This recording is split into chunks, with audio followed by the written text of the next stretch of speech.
নবীজির জামানায় একজন সাহাবী মদিনার জমিন থেকে কোনো এক জায়গায় ব্যবসার জন্য রওনা হয়ে গেছে। কোনো গল্প নয়, হাদিসের গল্প ঘটনা।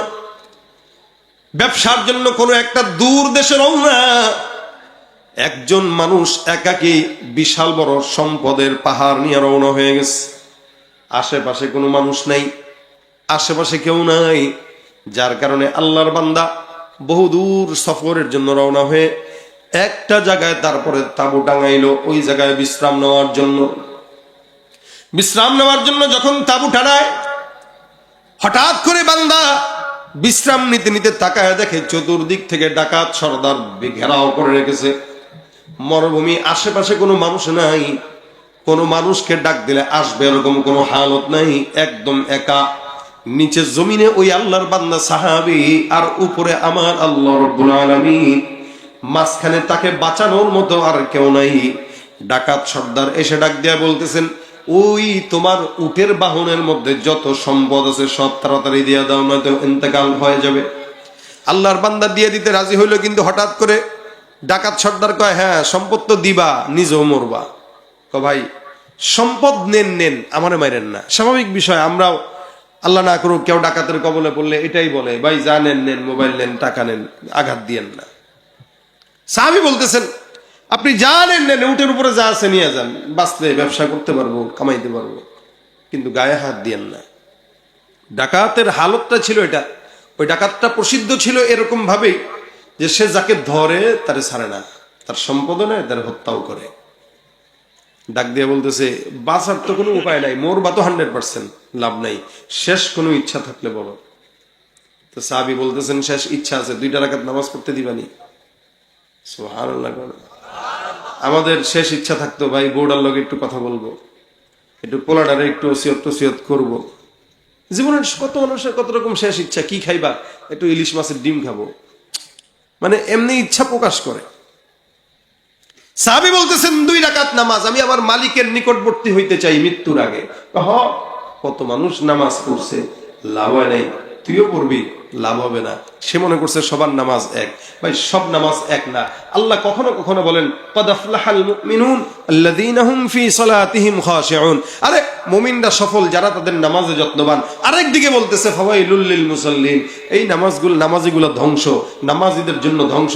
এক জায়গায় বলতেছেন নামাজীরা সফল, এক জায়গায় বলতেছেন নামাজীদের ধ্বংস। কেন? বলে সব নামাজি এক না। কেউ নামাজ পড়ে আল্লাহর জন্য, কেউ নামাজ পড়ে ভোট পাওয়ার জন্য।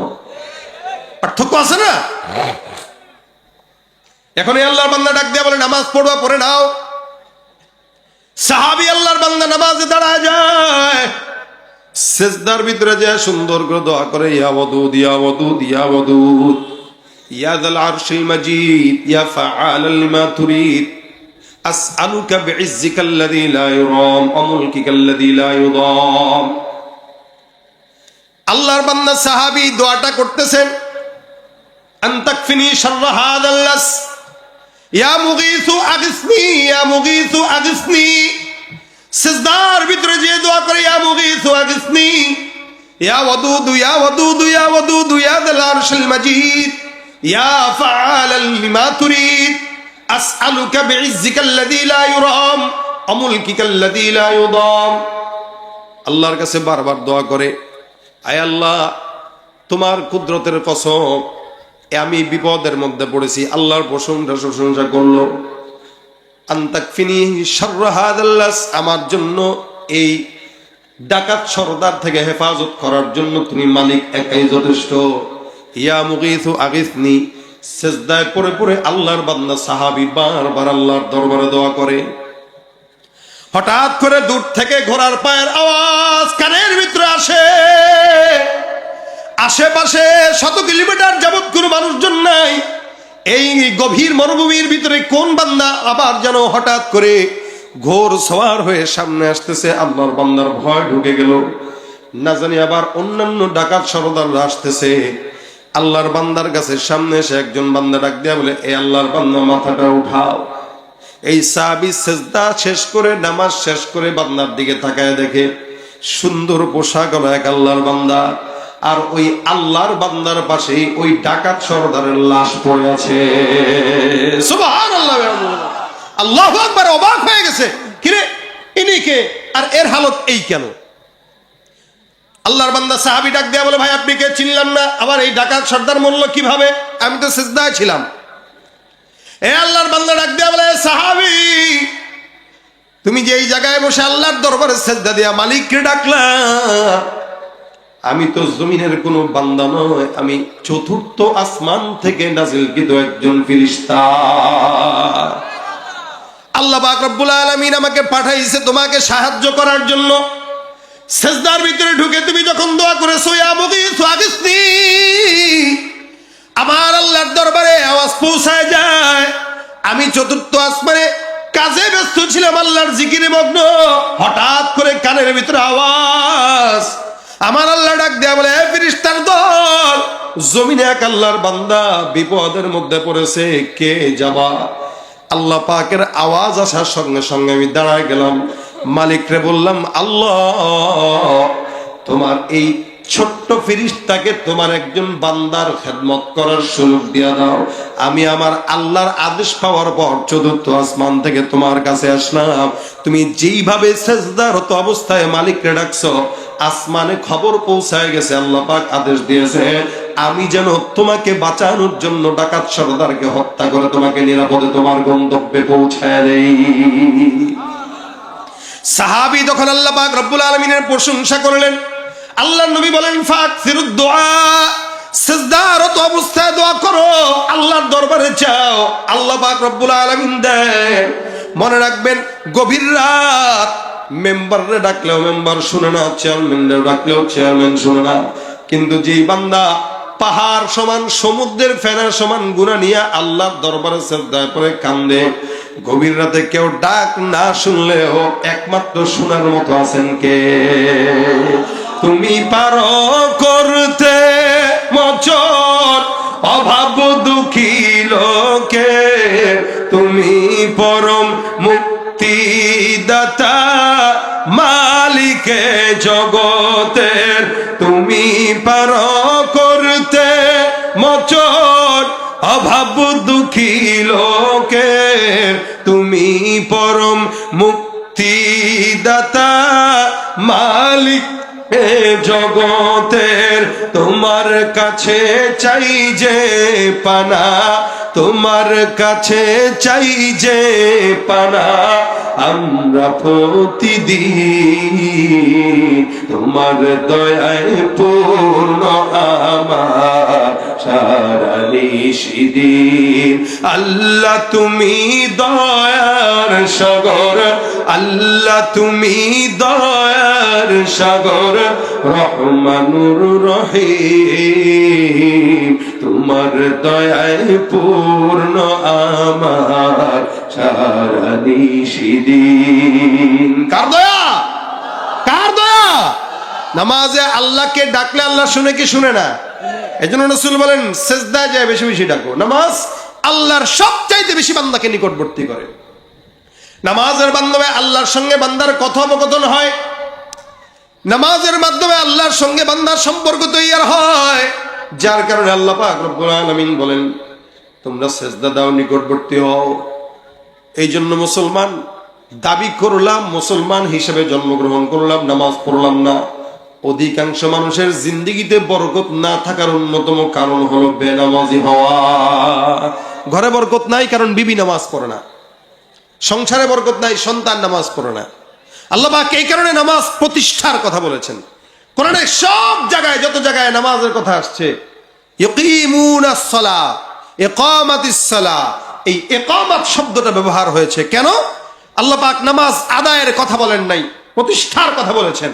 আদায় মানে আমি পড়ি, সন্তান পড়ুক কি পড়ুক না খেয়াল করি না। আর প্রতিষ্ঠা মানে আমি পড়বো, বাচ্চা পড়বে, বিবি পড়বে, এলাকার জনগণ পড়বে। নামাজ যখন প্রতিষ্ঠা হবে, সংসদের অধিবেশন বন্ধ করে প্রধানমন্ত্রী সহ সবাই নামাজে দাঁড়িয়ে যাবে। কথা বলেন ঠিক কিনা? আমরা এমন বাংলাদেশ চাই, আর এমন সংসদ চাই, যে সংসদে মদের কোনো আইন পাস হবে না, লেকিন নামাজ বিধানের আইন পাস হবে। যেই দেশে নামাজের বিধান পাস হয়ে যাবে, ওই দেশে কোনো চাঁদাবাজ, সন্ত্রাস, দুর্নীতি থাকতে পারে না। ঠিক কিনা করে বলে?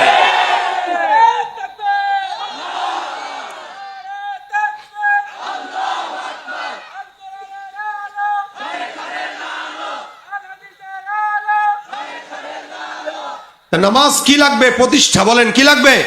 এলাকায় যারা দায়িত্বে আছেন আপনাদের জন্য কথা। কেউ যদি চেয়ারম্যান হয়, এখন তো চেয়ারম্যান মেম্বার নাই, সামনে আবার নির্বাচন আসলে চেয়ারম্যান মেম্বার হবে। এলাকার এমপি যদি থাকে কেউ, বাস তাদের দায়িত্ব হলো অন্তত আমি আমার এলাকায় নামাজের বিধান কায়েম করব। আমি আমার এলাকায় কোন আজানের সময় কোন দোকানপাট বন্ধ থাকতে পারে না। ভাই এক সাহাবী, এক তাবেঈ ছিলেন বিখ্যাত, সাঈদ ইবনুল মুসাইয়িব রাহমাতুল্লাহ আলাইহি, বহুত বড় একজন বিখ্যাত তাবেঈ ছিলেন। ওনার আদত ছিল, যদিও সাহাবা তাবেঈদের আদত ছিল এটা, যে নামাজের প্রতি তারা যত্নবান ছিলেন। বিখ্যাত এই তাবেঈ সাঈদ ইবনুল মুসাইয়িব আজানের আগে আগে মসজিদে যেতেন, সব সময় আজানের আগে আগে যেতেন। একবার ওনার খাদেম ওনাকে প্রশ্ন করলো যে হযরত, নামাজ পড়লেই তো হয়, জামাতের সাথে নামাজ পড়বেন, আল্লাহ পাক নামাজে যত্নবান হইতে বলছেন, তো নামাজে যত্নবান, কিন্তু সব সময় 5 ওয়াক্ত আমি আমার জিন্দেগিতে আপনাকে দেখেছি যে আপনি আজানের আগে আগে মসজিদে যান, আধা ঘন্টা আগে মিনিমাম মসজিদে হাজির হয়ে যান। কেন? অনেক সময় কাজের ব্যস্ততায় 10 মিনিট পরে গেলে সমস্যা কি? নামাজ তো পড়লেন। আগে আগে যাওয়ার কারণ কি? সাঈদ ইবনুল মুসাইয়িব বলেন, শোনো, আজানের আগে আগে কেন যাই? আজানটা তো দেয় মুয়াজ্জিন, কিন্তু কার তরফ থেকে ডাকা হয়? আল্লাহ। এই শব্দগুলো কে শিখাইছেন? আল্লাহ। আল্লাহু আকবার, আল্লাহু আকবার, আশহাদু আল্লা ইলাহা ইল্লাল্লাহ, আশহাদু আন্না মুহাম্মাদুর রাসূলুল্লাহ। কত চমৎকার শব্দ! এই শব্দগুলো তো আল্লাহই শিখাইছেন। দেখেন, যখন নামাজ ফরজ হয়, নামাজের সময় তখন সাহাবা আজমাইনের সাথে রাসূলের বৈঠক বসছে। তা কোন শব্দ দিয়ে বান্দাকে আজানের জন্য ডাকা যায়, নামাজের জন্য ডাকা যায়? রাসূল বলতেছেন, এই তোমাদের কোনো মাশওয়ারা থাকলে বলো, কিভাবে আজানে নামাজের জন্য ডাকবো? এক সাহাবী বলতেছেন, হুজুর আজানের সময় হয়ে গেলে ঘন্টা বাজায় দিব। রাসূল বলেন, না, এটা হয় না। আরেক সাহাবী বলতেছেন, হুজুর আজানের সময় হলে আগুন জ্বালায় দেব। বলে, না না, এটা কি ধরনের কথা বলে? এগুলো না, এগুলো তো মূর্তি পূজকদের কাজ, অগ্নি পূজকদের কাজ। এরকম এক একজন এক একটা বলতেছে আর কি। আজান কেমনে হবে এটা নিয়ে মাশওয়ারা করছে। নবী সাল্লাল্লাহু আলাইহি ওয়াসাল্লাম বলেন, সিদ্ধান্ত ফাইনাল না, একটা কাজ করো, আমরা অপেক্ষা করি, কালকে আবার বসি, এর ভিতরে তোমরাও ভাবো, দেখি আল্লাহ পাক আমাদের কিছু দেয় কিনা। এক সাহাবী রাত্রেবেলা ঘুমাইছে, আব্দুল্লাহ ইবনে যায়েদ ইবনে আব্দুর রাব্বি। রাতের বেলা ঘুমায় স্বপ্ন দেখে কোন একজন লোক তার কাছে আইসা আজানের সমস্ত শব্দগুলা এর শিখাই দিয়ে বলছেন, শোনো, আজান দিলে হইলে এই শব্দগুলা দিয়ে বলবা, তাহলে এগুলোই উত্তম শব্দ। স্বপ্নে শিখাই দিছে। সুবহানাল্লাহ। সাহাবী ঘুম থেকে জেগে রাসূলের কাছে দৌড়, হুজুর পেয়ে গেছি। বলে, কি পাইছি? আজানের যে শব্দগুলা হবে, আজকে ঘুমে স্বপ্নে দেখলাম একজন আল্লাহর বান্দা, হয়তো ফেরেশতাও হইতে পারে, এসে আমারে এই সমস্ত শব্দ শিখাইছে। রাসূল বলেন, কি শব্দ একটু বলো। তা সাহাবী বলছেন, আল্লাহু আকবার, আল্লাহু আকবার, আশহাদু আল্লা ইলাহা ইল্লাল্লাহ, আশহাদু আন্না মুহাম্মাদুর রাসূলুল্লাহ, হাইয়া আলাস সালাহ, হাইয়া আলাল ফালাহ, আল্লাহু আকবার, আল্লাহু আকবার, লা ইলাহা ইল্লাল্লাহ। এগুলো বলে, হ্যাঁ, সব চমৎকার সুন্দর শব্দ, এর চেয়ে তো উত্তম শব্দ হইতে পারে না। এখন এক কাজ করো, সবচাইতে গলার আওয়াজ বেশি কার, তারা ডাকো। কার ছিল জানেন সবাই? মাশাআল্লাহ, বেলালের আওয়াজ অনেক বেশি। ডাক দাও বেলালকে, ওরে একটু এই শব্দগুলা শিখায়া ওরে উঁচু জায়গায় উঠায় বলো, এই শব্দগুলা একটু দিয়ে জোরে জোরে ডাকতে মানুষকে। আর বেলালের আওয়াজ কত দূর ছিল? হাদিসের গ্রন্থগুলায় মুফাসসিরিন ইকরামরা বর্ণনা করেন, মুহাদ্দিসিন ইকরাম বর্ণনা করেন যে বেলালের আজানের ধ্বনি মদিনা থেকে 9 মাইল দূরে শোনা যেত। চিন্তা করা যায়? আমাদের এই মাইকের আওয়াজ গেছিনি 9 মাইল দূরে, মাইক দিয়ে আমরা নিতে পারি না। তার মানে বেলালের আওয়াজ 9 মাইল দূরে আল্লাহ পাক রব্বুল আলামিন স্বয়ং নিজে পৌঁছায় দিয়েছেন। শুধু 9 মাইল দূরে, আল্লাহর আরশ পর্যন্ত পৌঁছাইতো বেলালের আওয়াজ। বেলালের আওয়াজ শোনায় দিছে, বেলাল আজান দিয়ে দিছেন। এই আজান তখন থেকে। সাঈদ ইবনুল মুসাইয়িব বলেন, শোনো, আজানের মাধ্যমে আল্লাহ পাক তার বান্দাকে তার ঘরে ডাকে। আহাব্বুল বিলাদি ইলাল্লাহি মাসাজিদুহা ওয়া আবগাদুল বিলাদি ইলাল্লাহি আসওয়াকুহা। আল্লাহর কাছে সবচাইতে ভালোবাসার জায়গা, পছন্দের জায়গা মসজিদ, সবচাইতে খারাপ জায়গা বাজার। এখন বলেন তো, বাজারে লোক বেশি না মসজিদে? বাজারে। আরে সুবহানাল্লাহ, বাজারে গেলে বাজারে লোক বেশি তো বেশি, মহিলা বেশি। খারাপ জায়গায় খারাপরা যায়। মহিলার জাত কিন্তু ভালো, মা বোনদের জাত সম্মানের জাত, ভালো যারা এরা এত যায় না। যাদের স্বামীর বাজারের প্রতি রুচি নাই, অর্থাৎ স্বামী একটা জিনিস আনলে থু, এটা কোনো রুচির কাতারে পড়ছে, এটা কোনো কালার হয়েছে, এরাই মার্কেটে যায়। এখন এই মার্কেটে লোক বেশি, মসজিদে নাই। সাইদ ইবনে মুসাইয়িব বলেন, শোনো, যে আল্লাহ পাক রব্বুল আলামিন আমাকে ডাকলেন তার ঘরে, ডেকে ডেকে আল্লাহর মতো কুদরতওয়ালা রব তার ঘরে আমাকে নিবেন, এটা তো আমার জন্য লজ্জা। এ কারণে আমি চিন্তা করি আমার মালিক যেন আমাকে ডাকতে না হয়, ডাকবে আর যাবো বেয়াদবি। এ কারণে আমার মাওলা ডাকার আগে আগে আমি তার কাছে যাই, বলি আল্লাহ আমি আসছি, সুবহানাল্লাহ, হাজিরা দিয়ে দিই, ডাকার আগে হাজিরা দিই। আমরা কয়দিন পারছি করতে এটা? কয়দিন পারি? এই জন্য আজান হওয়ার সাথে সাথে মসজিদে যাওয়া, এটা হলো ইমানদারদের আলামত। আর আগে গেলে তো হইলই, বলার অপেক্ষা রাখে না। এই জন্য নামাজ প্রত্যেকটা মানুষের জন্য আদায় নয়, বরং কি করা? প্রতিষ্ঠা করা। কি করা বলেন না? প্রতিষ্ঠা করা। নামাজের প্রতি যত্নবান হন। আল্লাহ বলেন, ওয়াইদা কামু ইলাস সালাতি কামু কুসালা ইউরাউনান নাস ওয়া লা ইয়াযকুরুনাল্লাহা ইল্লা কলিলা। সব নামাজি নামাজি না, কিছু নামাজি আছে আলসামি নিয়ে নামাজ পড়ে। নবী সাল্লাল্লাহু আলাইহি ওয়াসাল্লাম একবার নামাজে দাঁড়াইলেন, মনোযোগ কেমন দেখেন। আল্লাহর নবী নামাজে দাঁড়ান, সাহাবা আজমাইন পিছনে। নামাজের পর সাহাবা আজমাইন ডাক দেয়া বলে, ইয়া রাসূলুল্লাহ, নামাজের মধ্যে আপনাকে দেখলাম কি যেন ধরতে যান। নবী বলেন, কেমনে বুঝলা? বলে, বিতাহরিকি লিহিয়া, আপনার দাড়ি মুবারক নড়াচড়ার মাধ্যমে বুঝলাম। রাসূল ডাক দিয়া বলেন, হ্যাঁ, নামাজে যখন আমি দাঁড়াইলাম, তেলাওয়াত শুরু করলাম, আমি নামাজে যত্নবান এমন ভাবে ছিলাম, আমি দেখলাম নামাজের মধ্যে আমার আল্লাহ পাক রব্বুল আলামিন জান্নাতের নিয়ামত আমার চোখের সামনে তুলে ধরেছে। এই কারণে আমি নামাজের ভিতরে একটু নিয়ামতগুলো ধরতে ধরতে গেছি, আবার ধরি নাই। নামাজে জান্নাতের নিয়ামত দেখে, আর আমরা নামাজে মসজিদের ক্যালেন্ডার পড়ি। কি কথা ঠিক না? মসজিদে ক্যালেন্ডার পড়ে নামাজে দাঁড়াইছে, আলহামদুলিল্লাহ রাব্বিল আলামিন আর রহমানির রহিম মালিক ইয়াউমিদ্দিন, বাইতুল মামুর জামে মসজিদের সময়সূচি, ও দেখি ফজর কয়টায়? নামাজের ভিতরে কি নাই? ওমা বুঝেন না, নাই। আবার সূরা ফাতিহার পরে আলাম তারা কাইফা আসহাবিল ফিল আলামিন নামাজে মোবাইল ফোন বন্ধ করুন, ইন্নালিল্লাহ, মোবাইলটা তো খোলা, ও গেছে, নজর হেনে গেছে, নামাজ শেষ। কিছুক্ষণ পর আবার তাকায় দেখে জুতা, সাবধান, মানে 100 টাকার জুতাই না, 14 বার জুতার দিকে নজর দেয়। ও ভাই, এক নামাজে যদি এত এলোমেলো হয়, নামাজ কেমনে থাকে? এই জন্য আল্লাহ বলেন, ওয়াইদা কামু ইলাস সালাতি কামু কুসালা, তারা নামাজ পড়ে কিন্তু আলসামি নিয়ে নামাজ পড়ে। এই কারণে সব নামাজি জান্নাতে যেতে পারবে না। আল্লাহ নবী বলেন, কিয়ামতের ময়দানে আল্লাহ পাক রব্বুল আলামিন কিছু নামাজিকে ডাক দিয়া বলবেন, এ নামাজি দাঁড়াও, কার জন্য নামাজ আদায় করেছো? নামাজি বান্দা ডাক দিয়া বলবে, আল্লাহ, তোমার জন্য নামাজ আদায় করেছি। আল্লাহ পাক রব্বুল আলামিন ডাক দিয়া বলবেন, ফায়ুসহাবু আলা ওয়াজহিহি হাত্তা উলকিয়া ফিন্নার, এই বান্দা আমার জন্য নামাজ আদায় করে নাই, ধ্বংস এই বান্দার জন্য। ওই বান্দার পাটা উপরের দিকে দিয়া, মাথাটা নিচের দিকে দিয়া, বান্দাকে এক ঢিল দিয়া জাহান্নামের তলদেশে নিক্ষেপ করে দিবে। সব নামাজি জান্নাতি না। আর যে নামাজি নামাজ যত্নবান করেছে, মিফতাহুল জান্নাতিস সালাহ, চাবি তো রেডি আছে, তালার সাথে লাগাবে, একটা ঘষা দিবে, জান্নাতের দরওয়াজা খুলে যাবে। সুবহানাল্লাহ।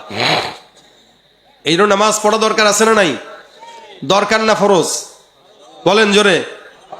যারা দরকার মনে করে এরা পড়ে না, আর যারা ফরজ মনে করে তারা পড়ে। পাগলে প্যান্ট আর লুঙ্গিরে দরকার মনে করে, এই কারণে পাগল কোনোদিন প্যান্ট লুঙ্গি পরে, কোনোদিন পরে না, ল্যাংটা থাকে। আচ্ছা, আমি যে জুব্বা পরেছি এটা দরকার, যাই পড়ছি। ফারা পাঞ্জাবি পরলেও কোনো সমস্যা ছিল না। গেঞ্জি পরে আসলেও আপনারা এমনি বলতেন যে হুজুরে গেঞ্জি পরে কেমনে ওয়াজ করে, এমনি বলতেন, কিন্তু পাগল বলতেন না। কিন্তু যদি মোটামুটি কিছুই যদি না থাকে, তাহলে কি বলবেন? পাগল বলবেন। মনে করেন পাগড়ি টাগড়ি সবই আছে, একটা লোক মসজিদে নামাজ টামাজ পড়তেছে, নিচের দিকে তাকা দেখেন লুঙ্গি নাই। কিরে বেটা, লুঙ্গি ছাড়া নামাজ আদায় করতেছে? উস্কা ভাই, পাগড়ি পরে নামাজ পড়লে দ্বিগুণ সব বলে শুনছি হুজুরকে মুখে। তার লুঙ্গি কই? লুঙ্গি মিয়া, দূর মিয়া, সুন্নত আদায় করেন, লুঙ্গি পরেন। সে পাগল না? একটা মানুষ লুঙ্গি ছাড়া থাকা মানে পাগল। নামাজ এটা ফরজ, লুঙ্গি ছাড়া মানুষকে যেমন পাগল বলা হয়, ঠিক ফরজ বিধান ছাড়া যারা চলে দুনিয়াতে সবচেয়ে বড় পাগল তারা। এই জন্য নিয়ত করেন, নামাজে যত্নবান হন। নামাজ ছাড়া আর অন্য কোনো কাজ আমাদের নাই, এটা সবার প্রথম কাজ। সাহাবা আজমাইন ইমান আনার পরে রাসূলের কাছে যায় যদি বলতেন, হুজুর ইমানদার হয়েছি, এখন কি কাজ বলেন? নবী বলতেন এখন ইমানদারের পরে সর্বপ্রথম কাজ হলো নামাজ। নামাজের প্রতি যত্নবান হও, এরপর অন্যান্য কাজ করো। আমাদের সমাজের যুবকরা যদি নামাজ পড়তো, সমাজে এত অন্যায় অবিচার বাড়তো না। সমাজের যুবকরা নামাজই না বলেই অন্যায় বাড়ছে, অবিচার বাড়ছে, সন্ত্রাসী অন্যান্য কার্যক্রম বাড়তেছে। আজকে আমি আপনাদের এলাকার যত যুবকরা আছে, আমি আপনাদের যুবকদের কাছে আবদার করতে চাই, আজকে থেকে নিয়ত করেন, কারা কারা নামাজ পড়বেন একটু হাতটা তুলে দেখায় দেন। ইনশাল্লাহ হাত উঠাইতে এত দেরি হয় কে? মানে নিয়ত করবেন, ঠেলা দিয়া করা লাগবে। আল্লাহ পাক তৌফিক দান করে বলেন আমিন। হাত নামান। এই যে যারা নিয়ত করেছেন, যদি 10 জন মানুষ যদি নামাজের নিয়ত করে যে আজকে থেকে নিয়ত, ভাই যৌবন বয়সটা নামাজের বয়স, বুড়া বয়স না। বুড়া বয়সটা হলো যেগুলো পড়বেন এগুলো হলো বোনাস, যৌবন বয়সটা হলো আসল। কারণ বুড়া বয়সে অজু রাখা যায় না। এক অজু করতে গেলে 2 বার অজু ভাঙে, পা ধুইতে গেলে 1 বার ভাঙে, মুখ ধুইতে গেলে 1 বার ভাঙে, আবার নামাজ পড়তে দাঁড়ায় সেজদা দিতে উঠতে গেলে আবার ভাঙে, বারবার ভাঙে। কিন্তু জওয়ান বয়সে আসরের নামাজের অজু দিয়া এশারের নামাজ পড়া যায়। এই জন্য আল্লাহর হাবিব বলেন 7 প্রকার মানুষ আল্লাহর আরশের নিচে ছায়া পাবে, অকলবুহু মুআল্লাকুন বিল মাসাজিদ। এর ভিতরে 1 নম্বর অন্যতম হচ্ছে যাদের অন্তর মসজিদের সঙ্গে জোড়া লেগে থাকে। সুবহানাল্লাহ। তাহলে আমরা আমাদের অন্তরকে মসজিদের সঙ্গে জোড়া লাগায় রাখবো। মসজিদ আমাদের ঘর বানায় নেব, যে এটাই আমার ঘর, আমি এখান থেকে বের হই শুধু আমার অন্যান্য কাজ করার জন্য, বাকি সময় আমি এখানেই কাটাই। এই দেখবেন যেই ব্যক্তি বিপদে পড়লে মসজিদে যায়, সেজদা দেয়, সে যেই শান্তি পায়, শান্তি অন্য কোনো জায়গায় পায় না। বিপদে পড়ার পরে মসজিদে একটু বসে দেখেন কতটা শান্তি। তাই আমাদের যুবকরা যেন নামাজ পড়ে। প্রত্যেকটা ঘরের স্বামীরা তাদের দায়িত্ব হলো বিবি নামাজ পড়ে কিনা খেয়াল করা, সন্তান নামাজ পড়ে কিনা খেয়াল করা। এভাবে যদি খেয়াল করে করে আমরা নামাজি হয়ে যেতে পারি, ইনশাআল্লাহ আল্লাহ পাক রব্বুল আলামিন আমাদের জিন্দেগিতে বরকতময় করবেন, আমাদের সব কিছুকে বরকতময় করবেন। তো নামাজ ধর্ম তো ইনশাআল্লাহ, যুবকরা ধর্ম তো ইনশাআল্লাহ। আল্লাহ তৌফিক দান করে বলেন আমিন। নামাজের মাধ্যমে কথা হবে আল্লাহর সাথে, আল্লাহর নিকটবর্তী হব, এবং নফল নামাজের সেজদাগুলোতে বেশি বেশি আল্লাহর দরবারে দোয়া করব। কি বলেন? বেশি বেশি দোয়া করবেন। দেশের জন্য দোয়া করেন। দেশের যে পরিমাণ তেলের সংকট চলতেছে, আল্লাহ যেন সংকট দূর করে দেয়। বলেন আমিন। আল্লাহ যেন এই যে ইরান আর আমেরিকা, ইসরায়েল, এই সমস্ত যুদ্ধ যেন আল্লাহ বন্ধ করে দেয়। আরে আমিন জোরে বলেন মিয়া, নাকি আপনারা যুদ্ধ লাগলে খুশি? হ্যাঁ, ঠেলা তো বুঝেন নাই এখনো। আজকে ঢাকার থেকে আসতে যায় যত পাম্পে দাঁড়াইছি, আরে সুবহানাল্লাহ, মনে হইলো মানে এই দেশের মানুষ এত বেহায়া কেন বুঝি না। ভাই তেলের সংকট আমরা লাগাইছি কেন জানেন? তেল আছে হুন্ডায়, এরপর আবার গেছি। যেই লোক 50 টাকার তেল নিত, ওই লোক এখন 500 টাকার তেল নেওয়ার জন্য প্রত্যেক দিন সিরিয়াল ধরে। কেন? দরকার কি? আর যেই জিনিসে নিষেধ করা হয়, আল ইনসানু হারিসুন ফিমা মুনিআ, মানুষের হালতে হইলো যে জিনিসের ব্যাপারে নিষেধ করা হবে ওই জিনিসের প্রতি খালি দূর দিবে। দেখি না এটা কি আছে, এটা তাকাইস না বেটা, তাকাইস না। কি ভাই একটু দেখি না, কয় বেটা দামি জিনিস, অন্য জিনিস তাকাইস না, ধরিস না বেটা, দিছে হাত, তাকা দেয় ঘুর। ভালো হয়েছে না? এবার মানা করছিলাম না, ভালো ভাবছি তো কি না কি, এরকম অবস্থা হয়েছে আর কি। আমরা প্রতিনিয়ত আমরা যেভাবে চলি সেভাবে যদি চলতাম, তাহলে পেট্রোল পাম্পের মালিক গুলাও এত দান্দাবাজি করতে পারতো না। সবচেয়ে বড় দান্দাবাজ এরা। কেন জানেন? এরা জানে যে বাঙালি জাতির এখন তেলের প্রতি একটা ব্যাপার চলে আসছে, এখন বন্ধ রেখে দেবো পাম্প, একটু জমাবো, পরে 200 টাকা দিলে লিটার প্রতি দিব। ওদের এই ধান্দাবাজি বন্ধ করার জন্য আমাদের যে কাজ করতে হবে, আমাদের যতটুকু দরকার আগে যেভাবে নিয়েছি ওভাবে নেব। পেট্রোল পাম্পগুলোতে যে অযথা ভিড় জমায়েন না। এরা যখন দেখবে 2-3 দিন কিরে কোনো ভিড় নাই, কিছু নাই, না রে পাবলিক তো বুঝে গেছে, তখন ডাক দিয়ে ভাই আসেন, তেল আছে, নিয়ে যান। তখন আমরা কমু তেল বিনা চলে না দুনিয়া, ঠিক না? এতদিন তোদেরকে আমরা তেল দিছি, এখন তোরা আমাদেরকে তেল দে, এরপর চিন্তা করবো তেল নিবো কি নিবো না। আজীব অবস্থা। রাস্তাঘাটে তাকায় দেখেন না, লাইট মারে, ওই যে রাস্তার পাশে যে হোটেলগুলা লাইট দিয়ে ডাকে, আসেন নাকে। তখন তেল পাম্পের লোকরা আমাদেরকে এমনি ডাকবে। আপনারা ভিড় বন্ধ করে দেন। তেল আছে, চলেন না এক সপ্তাহ পরে যান, কিন্তু তেল শেষ হওয়ার আগে আবার ভরতেছেন কেন? এটা করে আমরা আরো এদের দাম বাড়াইছি, তেলের দাম বাড়াইছি। এই দেশের ভিতরে বুঝাচ্ছি যে তেলের সংকট, মূলত এত সংকট না, সংকট আমরা তৈরি করতেছি। সুতরাং আমরা যদি আমাদের প্রয়োজন ছাড়া পাম্পগুলোতে ভিড় না করি, তাহলে দেখবেন ওরাও ঠিক মতো আমাদেরকে তেল দিবে, দামও বাড়াবে না, আর দেশের অবস্থাও সুন্দর হয়ে যাবে। আজকে যত পাম্পে দেখলাম ভাই গ্যালান নিয়ে আসতেছে। ভাই ও কোনোদিন গ্যালান নিয়ে তেল নিছে? দেখছেন কেউ গ্যালান নিয়ে তেল নিতে? তো কেন ও গ্যালান নিয়ে যাবে? আজকে আবার দেখলাম আমাদের মাগুরাতেই সংবাদ প্রচার হয়েছে, মহিলারা নাকি তেল নিতে পাম্পে গেছে গ্যালান নিয়ে, স্বামীদের সহযোগিতায়। চিন্তা করছেন অবস্থা, এটা কি খাবে তেল নিয়ে? হুন্ডায় তেল আছে থাকুক না, আলাদা আবার গ্যালানে দরকার কি? কি দরকার বলেন? জমা করে কি করবে? এই কারণেই বাড়ছে দাম, হয়তো বাড়তো না। প্রতিনিয়ত আমরা যেভাবে চলছিলাম ওভাবে চললে সবকিছু ঠিক থাকতো। আমাদের দোষে আমরা সব পামগুলা বন্ধ হবে। আজকে পেরেশানিতে পড়ে গেছি যে আল্লাহ, আমি তো যশোর যাবো, কেমনে যাবো? তো ভাগ্যিস এক জায়গা থেকে পাইছি। খুব পেরেশানিতে পড়ছি যে আমি যাবো কেমনে, আসবো কেমনে, এত দূরের রাস্তা। সব পাম্পের হালত এক। এই জন্য ভাই একটু বোঝার চেষ্টা করেন, দোয়া করবেন আল্লাহ পাক যেন দেশের পরিস্থিতি ভালো করে দেয়। সেজদায় যে একটু দোয়া করবেন আল্লাহ যেন এই দেশের অবস্থা ভালো করে দেয়। সুবহানাল্লাহ, কাকার তো দেখা যায় জুদ আছে ভালো। আল্লাহ পাক এই দেশের অবস্থা ভালো করে দেয়, বলেন আমিন। তার নামাজ পড়বো তো ইনশাল্লাহ, আমাদের মা বোনদেরকে পড়াবো, বাচ্চাদেরকে, বিবিদেরকে, ঘরের যাদেরকে দেখি প্রতিদিন অন্তত একজনকে নামাজের দাওয়াত দেব। তাহলে আজকের মজমার কামিয়াব এই জায়গায় হবে যে এখান থেকে যদি 5 জন নামাজি হই অথবা যাওয়ার পরে 5 জনকে দাওয়াত দিতে পারি, তা আশা করা যায় ইনশাআল্লাহ আমাদের সমাজ সুন্দর হবে, দেশ সুন্দর হবে, আমাদের দেশের গুনাহ, অন্যায়, অবিচার এগুলো কমে যাবে। আল্লাহ পাক তৌফিক দান করুক, বলেন আমিন। নাস্তিকতা নিপাত যাক, দিন ইসলাম জিন্দাবাদ। নাস্তিকতা নিপাত যাক, দিন ইসলাম জিন্দাবাদ। কোটি প্রাণে একই আওয়াজ। খোদাদ্রোহী ছাড় পাবে না, এই বাংলায় ঠাই হবে না।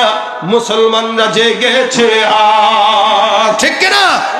জোর কদমে সামনে চলো, বজ্র কণ্ঠে আওয়াজ তুলো, সবাই মিলে একই তালে দাও না স্লোগান, নারায়ে তাকবীর, নারায়ে তাকবীর।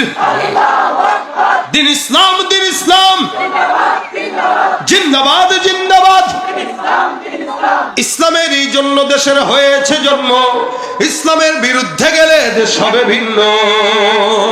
ইসলামের বিরুদ্ধে যারা নিয়েছ অবস্থান, এই বাংলায় ঠাই হবে না, যাও হিন্দুস্তান।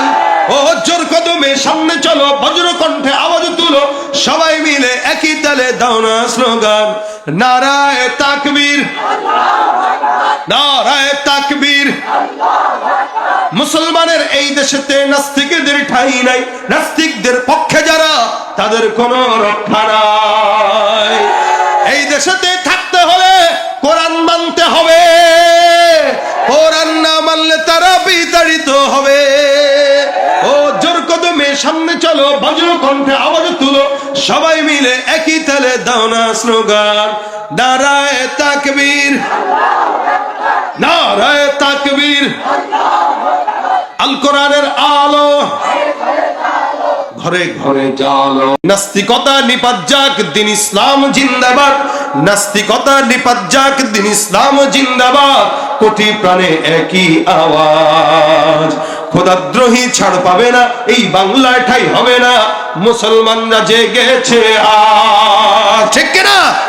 জোর কদমে সামনে চলো, বজ্র কণ্ঠে আওয়াজ তুলো, সবাই মিলে একই তালে দাও না স্লোগান, নারায়ে তাকবীর, নারায়ে তাকবীর। দিন ইসলাম, দিন ইসলাম জিন্দাবাদ, জিন্দাবাদ। ইসলামেরই জন্য দেশের হয়েছে জন্ম, ইসলামের বিরুদ্ধে গেলে দেশ হবে ভিন্ন। ইসলামের বিরুদ্ধে যারা নিয়েছ অবস্থান, এই বাংলায় ঠাই হবে না, যাও হিন্দুস্তান।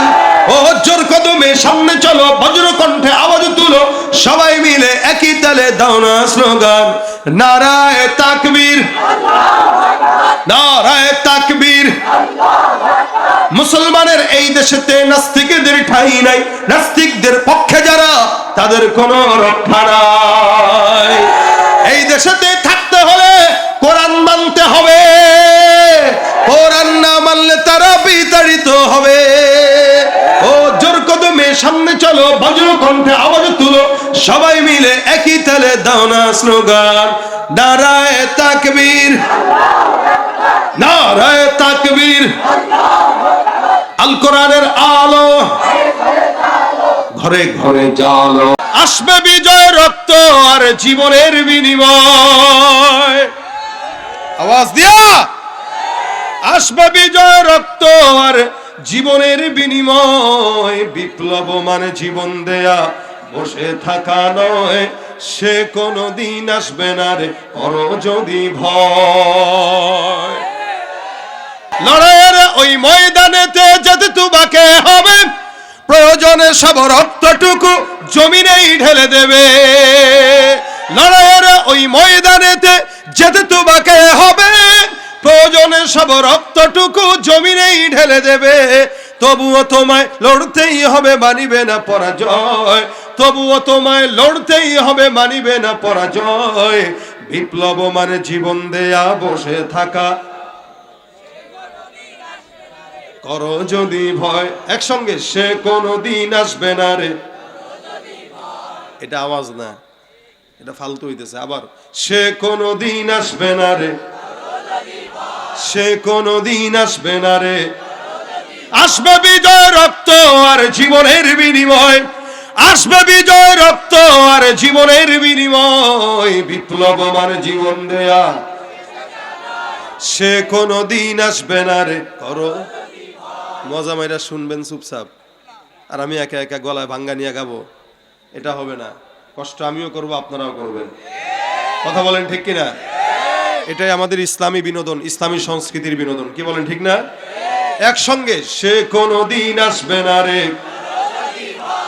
বিপ্লব মানে জীবন দেয়া, বসে থাকা নয়, সে কোনো দিন আসবে না রে, সে কোনো দিন আসবে না রে করো যদি ভয়। সুদের টাকায় প্রাসাদ গড়ো, ঘুষ ছাড়ো না, দিন দুঃখী না খেয়ে মরে খবরে রাখো না।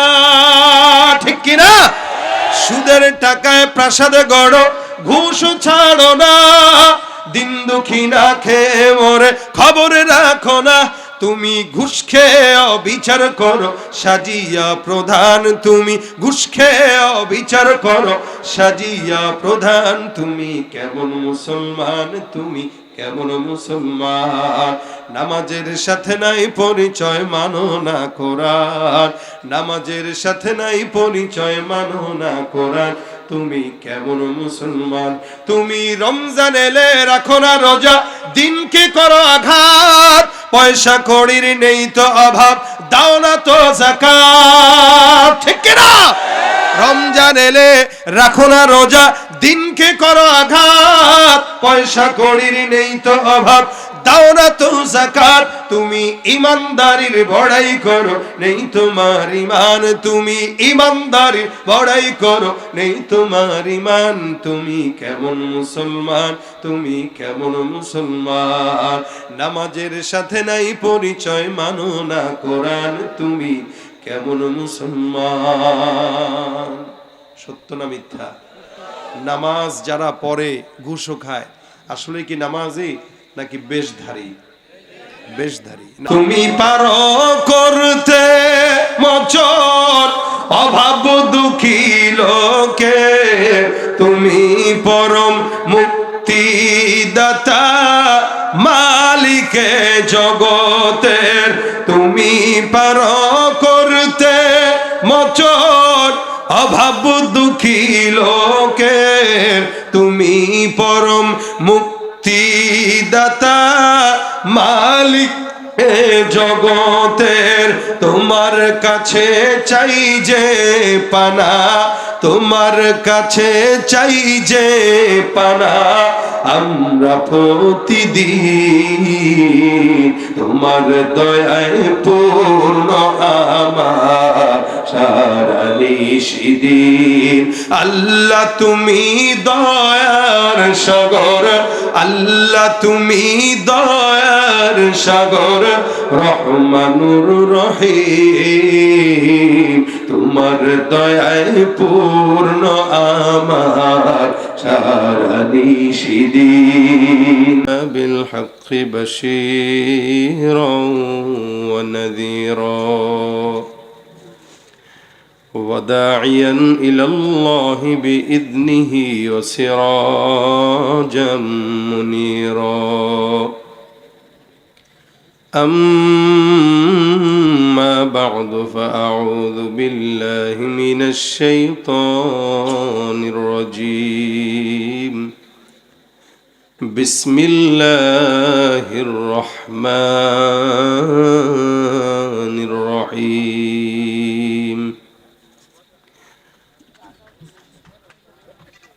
اتل ما أوحي إليك من الكتاب وأقم الصلاة إن الصلاة تنهى عن الفحشاء والمنكر ولذكر الله أكبر والله يعلم ما تصنعون صدق الله مولانا العظيم وقال النبي صلى الله عليه وسلم أول ما يحاسب به العبد يوم القيامة الصلاة أو كما قال عليه الصلاة والسلام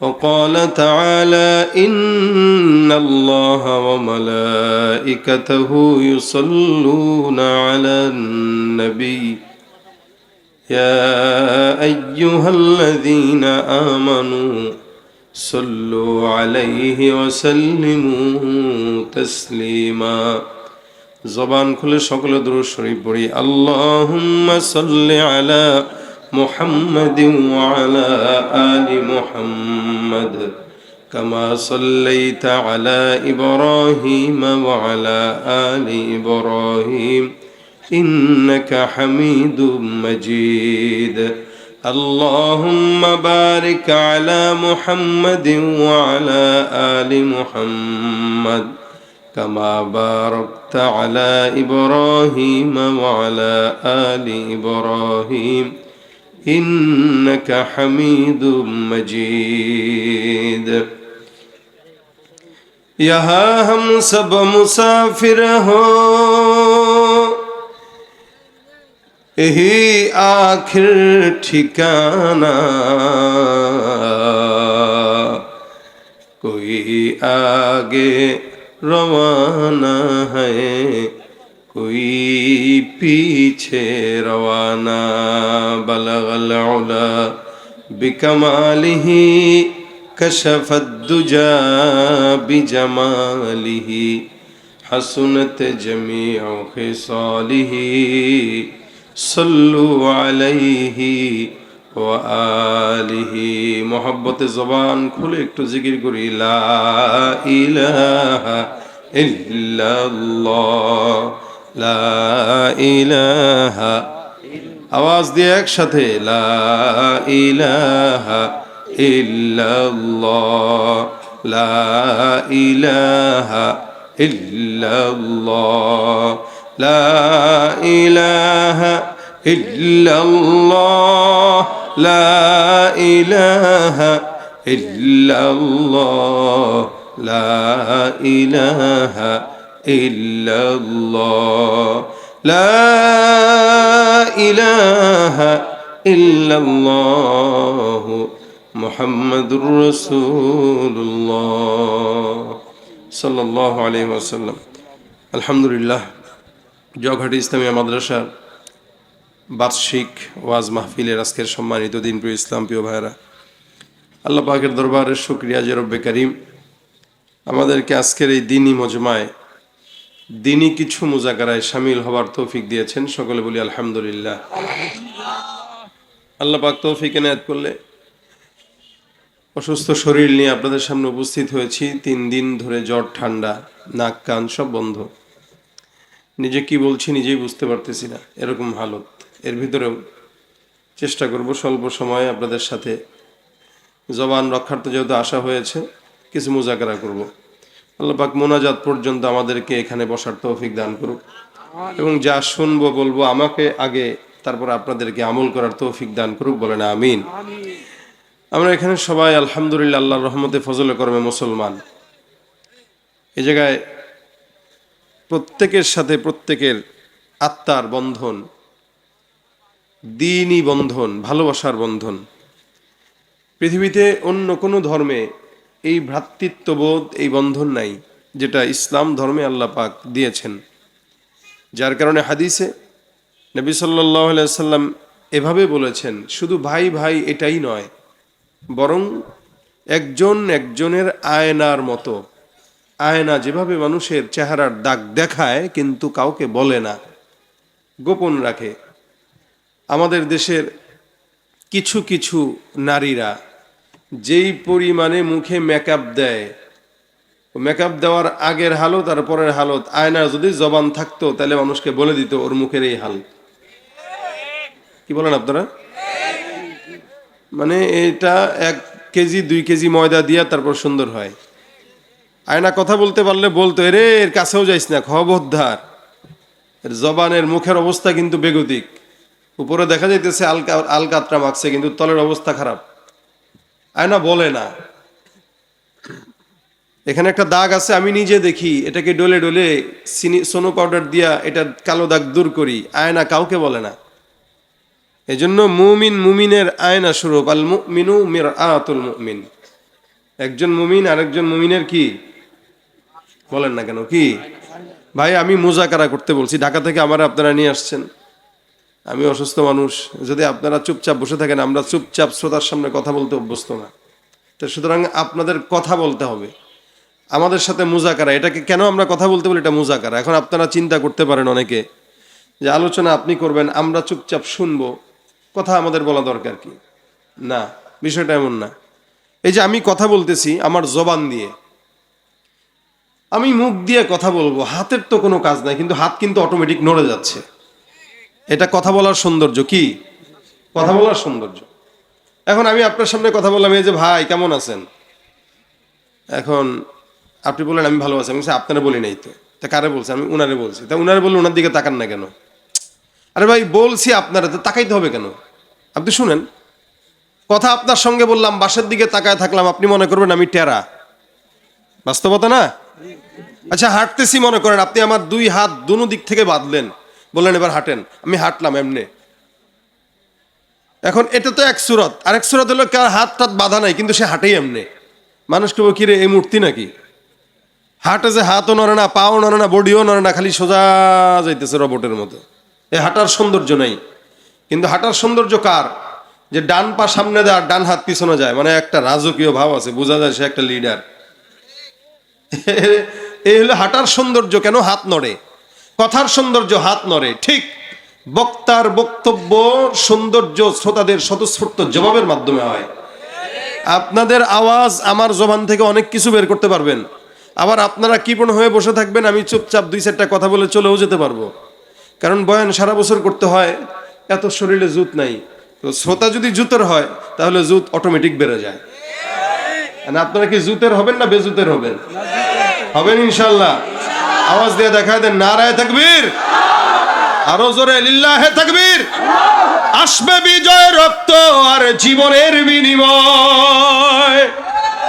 আওয়াজ দিয়া আসবে বিজয় রক্ত আর জীবনের বিনিময়। বিপ্লব মানে জীবন দেয়া, বসে থাকা নয়, সে কোনো দিন আসবে না রে করো যদি ভয়। আসতে কয়, জোরে বলেন ঠিক কিনা? বিজয় কি ভয়ে হয় না সাহসে হয়? ওয়াজও চুপ থাকায় হয় না, কথা বলতে হয়। কথা ঠিক আছে? লড়াইয়ের ওই ময়দানেতে যেতে তোমাকে হবে, প্রয়োজনে সব রক্তটুকু জমিনেই ঢেলে দেবে। লড়াইয়ের ওই ময়দানেতে যেতে তোমাকে হবে, প্রয়োজনে সব রক্তটুকু জমিনেই ঢেলে দেবে। তবুও তোমায় লড়তেই হবে, মানিবে না পরাজয়। তবুও তোমায় লড়তেই হবে, মানিবে না পরাজয়। বিপ্লব মানে জীবন দেয়া, বসে থাকা করো যদি ভয়। একসঙ্গে, সে কোনো দিন আসবে না রে। এটা আওয়াজ না, এটা ফালতু হইতেছে। আবার, সে কোনো দিন আসবে না রে, সে কোনো দিন আসবে না রে। আসবে বিজয় রক্ত আর জীবনের বিনিময়। আসবে বিজয় রক্ত আর জীবনের বিনিময়। বিপ্লব মানে জীবন দেয়া, সে কোনো দিন আসবে না রে করো। মজা মাইরা শুনবেন চুপচাপ, আর আমি একা একা গলায় ভাঙ্গা নিয়ে গাবো, এটা হবে না। কষ্ট আমিও করবো, আপনারাও করবেন। কথা বলেন ঠিক কিনা? এটাই আমাদের ইসলামী বিনোদন, ইসলামী সংস্কৃতির বিনোদন। কি বলেন ঠিক না? একসঙ্গে সে কোনো দিন আসবে না রে, বিপ্লব মানে জীবন দেয়া বসে থাকা নয়, সে কোনো দিন আসবে না রে, সে কোনো দিন আসবে না রে, করো যদি ভয়। ঠিক কিনা বলেন? আল্লাহ পাক আমাদের আওয়াজকে উঁচু করে দেখ, বলেন আমিন।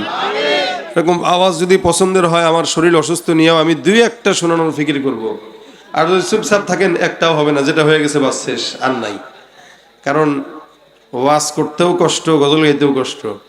ফাঁকে যদি 2-4 জন সহযোগী কেউ থাকে তাহলে সহজ হয়। আর আপনারা তো 2-4 জন না, অনেকজনই আছেন।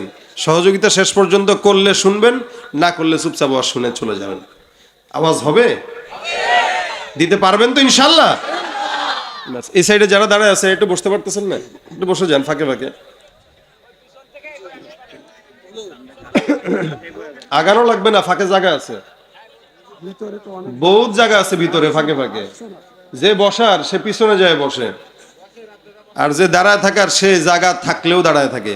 আসলে আমাদের দোষ না, আমাদের বাংলাদেশে এত বেশি লোকাল বাস, এই বাঙালি লোকাল বাসে দাঁড়ায় থাকতে থাকতে এমন অভ্যাস হয়েছে এখন সব জায়গায় দাঁড়ায় থাকে। এটা তো লোকাল বাস না ভাই, এটা মাহফিল। নিজে বসেন, অন্যকে বসার জায়গা করে দেন। যারা স্বেচ্ছাসেবক আছে এরা বাদে সবাইকে বসায় দেন।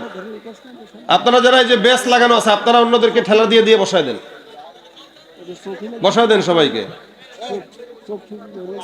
আল্লাহু আকবার, আরো জবান খুলে আল্লাহু আকবার। তাহলে আমরা মুমিন, মুমিনের কি স্বরূপ বলেন? আয়না। তাহলে আয়না স্বরূপ যেহেতু, কেউ কারো দোষ ঢেকে রাখবো না, প্রকাশ করব ইনশাআল্লাহ। আমরা তো এখন দোষ পাইলে কই ভাই লিঙ্ক শেয়ার করো, বলে না? ফেসবুক আসছে তো লিঙ্ক শেয়ার করেন, লিঙ্ক পাওয়া গেছে, কই ভাই লিঙ্ক থাকলে দিয়েন। আজীব অবস্থা। মানে গুনাহ দেখতে চায়, গুনাহ প্রচার করতে চায়, যার কারণে প্রচার বেড়েছে, প্রসারও বেড়েছে। আগে গুনাহ ছিল, প্রচার ছিল না, যার কারণে প্রসারও কম হতো। গুনাহ যত প্রচার হচ্ছে সমাজে, তত গুনাহের প্রসার হচ্ছে। আর এই গুনাহ বাড়ার অন্যতম কারণ সময় মতো বিয়ে না করা। কারা কারা অবিবাহিত আছে হাতটা তুলে দেখাও। যারা বিয়ে করো নাই হাত তুলো। আরে বুঝে নাই এরা? আচ্ছা হাত নামাও। আমি আরেকটু বলি, যারা বিয়ে করেছেন তারা হাতটা তুলেন। সবাই হাত তুলবেন, কেউ যেন না থাকে যে বিয়ে করেছে হাত তুলে নাই। আপনার আশপাশে দেখেন যে বিয়ে করার পরেও হাত না তুলে, তার নামটা বলেন, মাইকে বলি, তাহলে তার বাসায় গেলে বউ আজকে একটু সুন্দর করে আপ্যায়ন করবে। হাত তুলেছেন? হ্যাঁ, তাকবীর হবে। শুধু বিবাহিতরা, নারায়ে তাকবীর। হ্যাঁ, কোনো পোলাপান না, মানে শুধু বিবাহিতরা, বুড়া না। এই যে কাকার মতো যারা আছেন, আমার মতো যারা বিয়ে করছেন, তারা লিল্লাহে তাকবীর। এই যে আপনি হাত তুলেন না, আপনি আল্লাহু আকবার দিয়েছেন, বিয়ে করছেন তো? করছেন? তাহলে ঠিক আছে, যান হাত নামান। এবার যারা অবিবাহিত তারা হাত তুলো। হ্যাঁ, সব অবিবাহিতরা হাত তুলবে। এখন আওয়াজটি আগের চেয়ে বেশি হবে? আমি তো বিশ্বাস করতে পারতেছি না। হবে? একটু কাশি দাও। দেখছে? তার মানে এরা বিয়ে করতে রাজি, ঠিক না? আচ্ছা হাত নামাও। আজকে দেখলাম কে জানি বিয়ে করছে 15 বছর বয়সে। বাংলাদেশে একজন মেয়ে বিয়ে করছে 15 বছর বয়সে। এখন এটা নিয়ে সংবাদ মাধ্যম হচ্ছে, মিডিয়ায় প্রচার হচ্ছে যে তাদের কি শাস্তি হইতে পারে। কেন শাস্তি হবে? 15 বছরে বিয়ে করছে এই কারণে, অর্থাৎ বাল্য বিবাহ। দেখেন আমাদের দেশে এই সমস্ত নারীবাদী নাস্তিক মন মানসিকতার লোকেরা বাল্য বিবাহের প্রতি যতটা যত্নবান, বাল্য প্রেমের বেলায় তারা ততটাই বেখবর। অর্থাৎ বাল্য বিবাহ করলে জায়েজ নাই, বাল্য প্রেম যে কইরা বেড়ায় ওটার দিকে কারো নজর নাই। বাল্য বিবাহের আগে বাল্য প্রেম রোধ করা দরকার। বাংলাদেশের আনাচে কানাচে, স্কুল কলেজ ভার্সিটির গাছের তলায় তলায় 10-12 বছরের সন্তানেরাও নারী নিয়ে, তার সমতুল্য মেয়ে নিয়ে ঘুরে ঘুরে বেড়াইতেছে, মার সামনে, বাবার সামনে। এনে কয় বাল্য বিবাহ এদেশের আইনে নাই। কোরআনের আইনে তো আছে। কথা বলে না কেন? বালেগ হয়ে গেছে বিয়া দিয়ে দেন, কোরআনের আইন তো আছে। কোরআনের আইন যদি কেউ মানে, দেশের আইন গোল্লায় গেলে যাক, আমাদের আপত্তি নাই, কিন্তু আল্লাহর আইন তো মানছি ইনশাআল্লাহ। ভাই, আমাদের দেশের প্রত্যেকটা জায়গায় জায়গায় গুনাহ বাড়ানোর পিছনে একমাত্র কারণ সময় মতো বিয়ে না দেওয়া, ঠিক না? বিয়ে যত কঠিন হবে জেনা তত বাড়বে, বিয়ে যত সহজ হবে জেনা তত কমবে। যুবকরা চিন্তা করতেছে এরকম বয়ান দরকার সব জায়গায় জায়গায় জায়গায়, কারণ আমরা বিয়ে করতে পারতেছি না। বাপ মা বিয়ে দেয় না, বাপ মাকে আমার সন্তান ছোট বলেনি, বয়স হয়ে গেছে 20, এখনো কয় আমার ছেলে ছোট, বাচ্চা, মেয়ে বাচ্চা। আমি একটা বাচ্চার গল্প আপনাদেরকে শোনাই। একবার কোনো এক এলাকায়, কোনো এক জেলায়, জেলার নাম বলতেছি না যেহেতু এখানে মিডিয়া আছে, কোনো এক জেলায় মাহফিলে গেছি। যাওয়ার পরে ওই জেলার মাহফিলের সভাপতি সাহেব সুন্দর করে তার বাসায় আপ্যায়ন করছেন। করার পরে বলতেছেন, হুজুর আমার বাচ্চা মেয়ে আপনার খুব ভক্ত। এখানে আসার পরও আপনাদের কমিটির এক ভাই বলতেছে আমার ছেলেটা আপনার খুব ভক্ত, তা ছবি তুলছে, ছেলেকে দেখাবে। বাচ্চারা আমাদের গজল টজল শুনে, শুধু বাচ্চারা না বড়রাও শুনে, কিন্তু বাচ্চাদের মনে একটু আলাদা রকম একটা আবেগ কাজ করে, ওই জায়গার থেকে একটু ভক্ত হয় বেশি। আমার বাচ্চাগুলো আমার বেশি ভক্ত, খালি আমার গজল ছাড়া কিচ্ছু শুনে না, আমার এই দেখবে সারাদিন। তো এইটা বাচ্চাদের মনের একটা ভালোবাসা। আর আমি চিন্তা করছি বাচ্চার দোহাই দিছে, যাক ভালো যে বাচ্চাটা আপনারা দেখবে, ওকে নিয়ে আসেন, সমস্যা কি, বাচ্চা মানুষ আনেন। কিছুক্ষণ পরে আমরা বসে রইলাম, উনি আমি আর কয়েকজন আছে এখানে, 2-1 জন। হুট করে একটা মেয়ে ঢুকলো, হিজাব টিজাব পড়া। তা আমার ঢোকার সময় আসসালামু আলাইকুম হুজুর, ভালো আছেন? সাইকুম আছে না, সালাম এরকম দেয় আমাদের দেশে, সাইকুম। এখন এই টাইপের সালাম দিয়েছে, ঢুকছে। আমি ওয়ালাইকুম আসসালাম, উনি কে, ভুলে ঢুকছে কিনা। কিছুক্ষণ পরে পিছনে দেখি সভাপতি ঢুকছেন, দেখো হুজুর আমার মেয়ে, একটু দোয়া টোয়া দিয়ে দেন। তারা কাম সারছে। এখন পরে বলতেছি দেখেন, আমি কো আচ্ছা দোয়া, আল্লাহ আপনার মেয়েকে সুস্থ রাখুক, আল্লাহ পাক মনের আশা পূরণ করুক, ঠিক আছে ভালো থাকেন, হুজুর একটু দোয়া টোয়া করেন। আমি কি ঠিক আছে দোয়া করবো, আপনি যান। এখন কিছুক্ষণ পরে বললাম সভাপতি সাহেব তার মেয়ে কি করে? হুজুর এই বাচ্চা মানুষ, আমার মেয়েটা আমার একটা মাত্র মেয়ে, আমার আদরের, আমার কলিজা, হুজুরে ওর জন্য একটু দোয়া করবেন। ওকে কি করে উনি? হুজুর অনার্সে পড়তেছে, এবার একটু দোয়া করেন। অনার্সে পড়তেছে, সে কি বলেন তো আপনারা? এই যে আমার সামনে নিজে নিয়ে আসলো ছোট মেয়ে বলে, বাবার কাছে তো সবাই ছোট, মার কাছে সবাই ছোট। আমার 3 বাচ্চা, এরপর আমার মা আমারে মাঝে মাঝে বাবুকে এই ডাকে আমার মার কাছে, কারণ আমি আমার সংসারের ছোট ছেলে। ওই জায়গার থেকে আমার মা আমারে এখনো বাবু ডাকে, কারণ ছোটবেলার থেকে ওইভাবে ডেকে অভ্যস্ত, কখনো এটা সেটা বলে ডাকে আর কি, মারা যেমনে ডাকে। আমি মাঝে মাঝে মানুষের সামনে ডাকলে আমি আম্মারে বলি, আম্মা এই কি ধরনের ডাক ডাকেন আপনি আমার মানুষের সামনে, এই লজ্জা করে না? তো কিসের লজ্জা, লাথি দিবানো দেরি একদম। আমার বাড়ি তো মাগুরা ভাই, আপনাকে বাসার পাশাপাশি আমার বাসা, আমাকে লাথি দিবে না দেরে। কোন দিন বড় হয়েছিস তুই? আরে কয় কি, যান ঠিক আছে লাথি দেন, যাই করেন, বাবু ডেকেন না। তা মা বাবার কাছে আমরা তো বাচ্চা, কিন্তু একটা যুবকের কাছে যদি একটা যুবতী নিয়ে এসে আমার বাচ্চা, তাহলে এই বাচ্চা ভেবে যদি আদরটা করে দেয়, তাহলে এই বিপদ। কথা বুঝে না? যারা বুঝার তারা বুঝেন, যেগুলো বুঝেন না এগুলো হাসাও দরকার নেই, ঠিকঠাকও কোয়া দরকার নেই, কারণ সব কথা তোমাকে বুঝতে হবে না। এখন অবিবাহিত যেগুলা, এগুলা যে খালি বয়স 20-22 বছর হইলেই বুঝে এরকম না। অনেক সময় আমাদের দেশে, আমি যতটুকু না বুঝি, আমার চাইতেও 8-9 বছরের ফলে তার চেয়ে বেশি বুঝে। এই জন্য পর্দার বিধান কিন্তু এগুলোর উপরেও আছে, কারণ এই বেশি বুঝে পাকনা, এই পাকনার লগেও পর্দা করবেন। যেগুলো অবিবাহিত, বয়স হয়েছে, আল্লাহ পাক এদের বিয়ের ব্যবস্থা করে দেখ। সুবহানাল্লাহ, দাঁড়ায় আমিন কইতেছে সে, চিন্তা করছেন? আমিনের ঠেলায় দাঁড়ায় গেছে অর্ধেক। তাহলে অবিবাহিত যারা, তারা একবার তাকবীর হবে, লিল্লাহে তাকবীর। আওয়াজ কি এতটুকুই আছে? আরেকটু বাড়বে, বাড়বে। এটা জুত নাই, এই পোলাপান গুলার জোরও নাই, জুতও নাই। লিল্লাহে তাকবীর। আলহামদুলিল্লাহ, আল্লাহ পাক এই মজমাকে কবুল করুক, আমাদের আজকের আশা বসা সব নাজাতের উসিলা বানায় দেখ, বলেন আমিন। এমন ছিল আমরা মুসলমান হিসেবে আল্লাহ পাক আমাদেরকে পাঠিয়েছেন, দায়িত্ব দিয়েছেন। ইসলামের মৌলিক ভিত্তি মুসলমান হিসেবে আমাদের জানা উচিত, এবং আমরা আশা করি জানি। কয়টি? হ্যাঁ বলেন না, সবাই বলেন। 5টি। ইসলামের মৌলিক ভিত্তি 5টি। এই 5টির সর্বপ্রথম রাসূল বলেন, বুনিয়াল ইসলামু আলা খামসিন, শাহাদাতি আল্লা ইলাহা ইল্লাল্লাহ ওয়া আন্না মুহাম্মাদুর রাসূলুল্লাহ। ইসলামের মৌলিক 5টির ভিতরে সর্বপ্রথম কালেমা পাঠ করা, লা ইলাহা ইল্লাল্লাহ মুহাম্মাদুর। এটা পড়ে আমরা কি হই? মুসলমান হই। এটা তো ইসলাম কবুল করার সবচেয়ে বড় মাধ্যম। এখন তো মুসলমান হইলেন, হওয়ার পরে কি কাজ? 2 নাম্বার কি? ইকামাতিস সালাহ, কালেমা, নামাজ, রোজা, হজ, যাকাত। এই 5টা ইসলামের মৌলিক ভিত্তি। কিন্তু ঈমানের পরে সর্বপ্রথম এবং সর্ব উত্তম যেই আমল, সেটা হচ্ছে সালাত তথা নামাজ। ঈমানদার তো হয়ে গেলেন কালেমা পড়ে, এরপরে ঈমানকে ঠিক রাখবেন কি রাখবেন না, এটার জন্য নামাজ দরকার।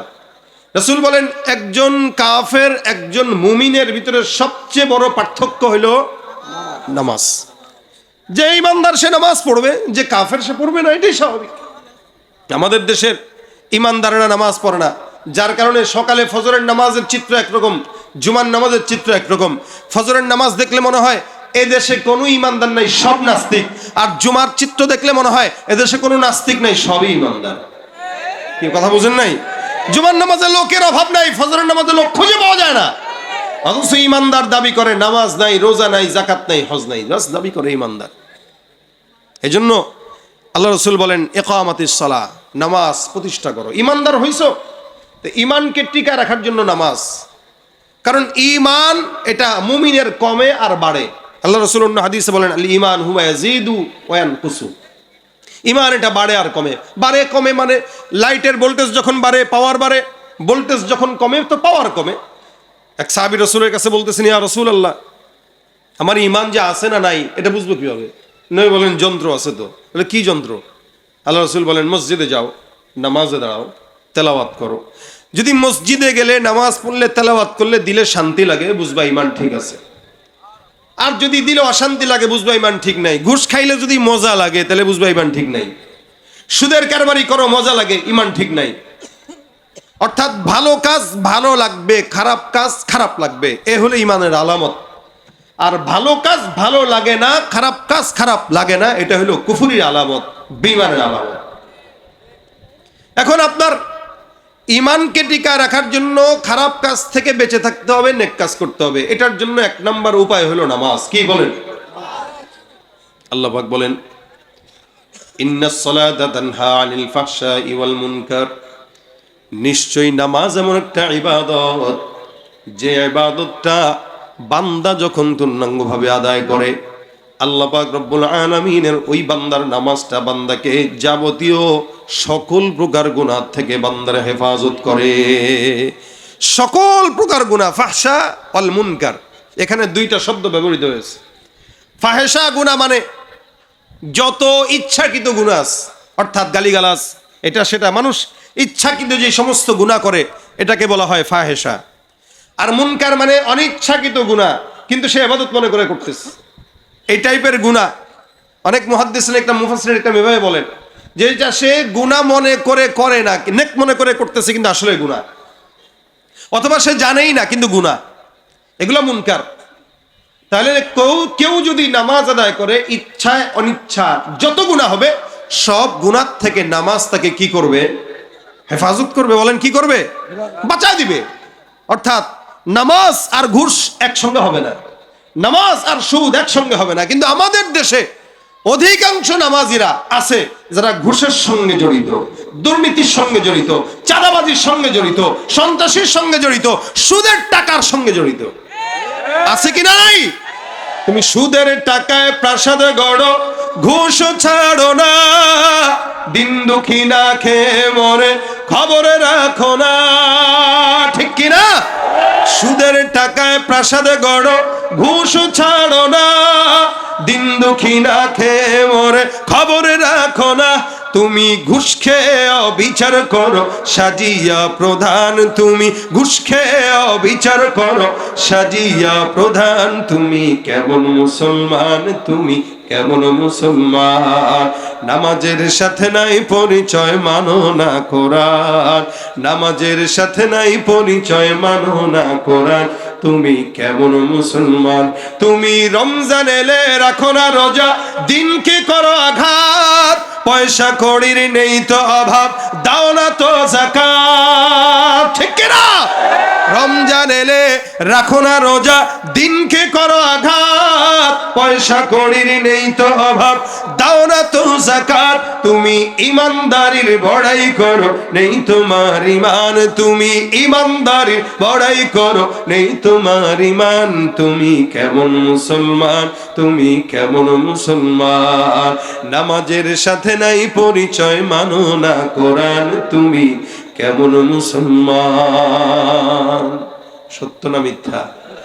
নামাজ যারা পড়ে ঘুষও খায়, আসলে কি নামাজি নাকি বেশধারী? বেশধারী, নামাজি না। নামাজ আর ঘুষ সুদ একসঙ্গে হইতে পারে না। আল্লাহ পাক নামাজ কেউ পড়লে আল্লাহ পাক বলছেন নামাজ তার গুনাহ থেকে তাকে বাঁচাবে, যেহেতু বাঁচাইতে পারে নাই তার মানে তার নামাজ ঠিক নেই। নামাজ এমন একটা ইবাদত, যে ইবাদতটা বান্দার সঙ্গে আল্লাহর কথা বলার বড় মাধ্যম। এই জমিনে আপনি আমি, প্রধানমন্ত্রী, এমপি, মন্ত্রী যাদের সঙ্গে কথা বলতে পারি আমাদেরকে ভাগ্যবান মনে করি। বড় কোনো আউলিয়া কেরাম বুজুর্গানে দিনদের সঙ্গে কথা বলতে পারলে নিজেকে ধন্য মনে হয়। মূসা নবী আল্লাহর সঙ্গে কথা বলতেন, আল্লাহ পাক রব্বুল আলামিন বলেন ওয়া কাল্লামাল্লাহু মূসা তাকলিমা। মূসা পয়গম্বর সব নবীদের মধ্য থেকে আলাদা, যার কারণে আল্লাহর সঙ্গে কথা বলতেন, আল্লাহ পাক তার নামটা দিয়েছেন কালিমুল্লাহ। মূসা পয়গম্বর যখন কথা বলতেন জায়গাও ছিল আলাদা, সব সময় কথা বলতেন পারতেন না, নির্দিষ্ট সময় নির্দিষ্ট জায়গা, এবং আল্লাহ আর মূসা পয়গম্বরের মাঝখানে 70,000 নূরের পর্দা, সুবহানাল্লাহ। এত পর্দা ভেদ করে আল্লাহ পাক রব্বুল আলামিন মূসা পয়গম্বরের সঙ্গে কথা বলতেন। মূসা নবীকে আল্লাহ পাক ডাক দিয়া বলেন, মূসা আমি আল্লাহ পাক রব্বুল আলামিন তোমার সঙ্গে কথা বলি, নির্দিষ্ট জায়গা নির্দিষ্ট পর্দা আছে, আল্লাহ পাক রব্বুল আলামিন তারপরে তোমার সঙ্গে কথা বলে। হে পয়গম্বর মূসা, আমি আল্লাহ পাক রব্বুল আলামিন এমন একদল বান্দা জমিনের মধ্যে প্রেরণ করব, যেই সমস্ত বান্দাকে আমি আল্লাহ এত সম্মান দান করব, ওই বান্দার সঙ্গে আমি আল্লাহ নির্দিষ্ট সময় নয় নির্দিষ্ট জায়গা নয়, বান্দা যখন চাইবে আমি আল্লাহ ওই বান্দার সঙ্গে একটা পর্দাও লাগবে না, পর্দা ছাড়া বান্দার সঙ্গে কথা বলবো। তোমার সঙ্গে যখন কথা বলি 70,000 পর্দা থাকে, ওই বান্দাদের সঙ্গে কথা বলতে পর্দা নাই।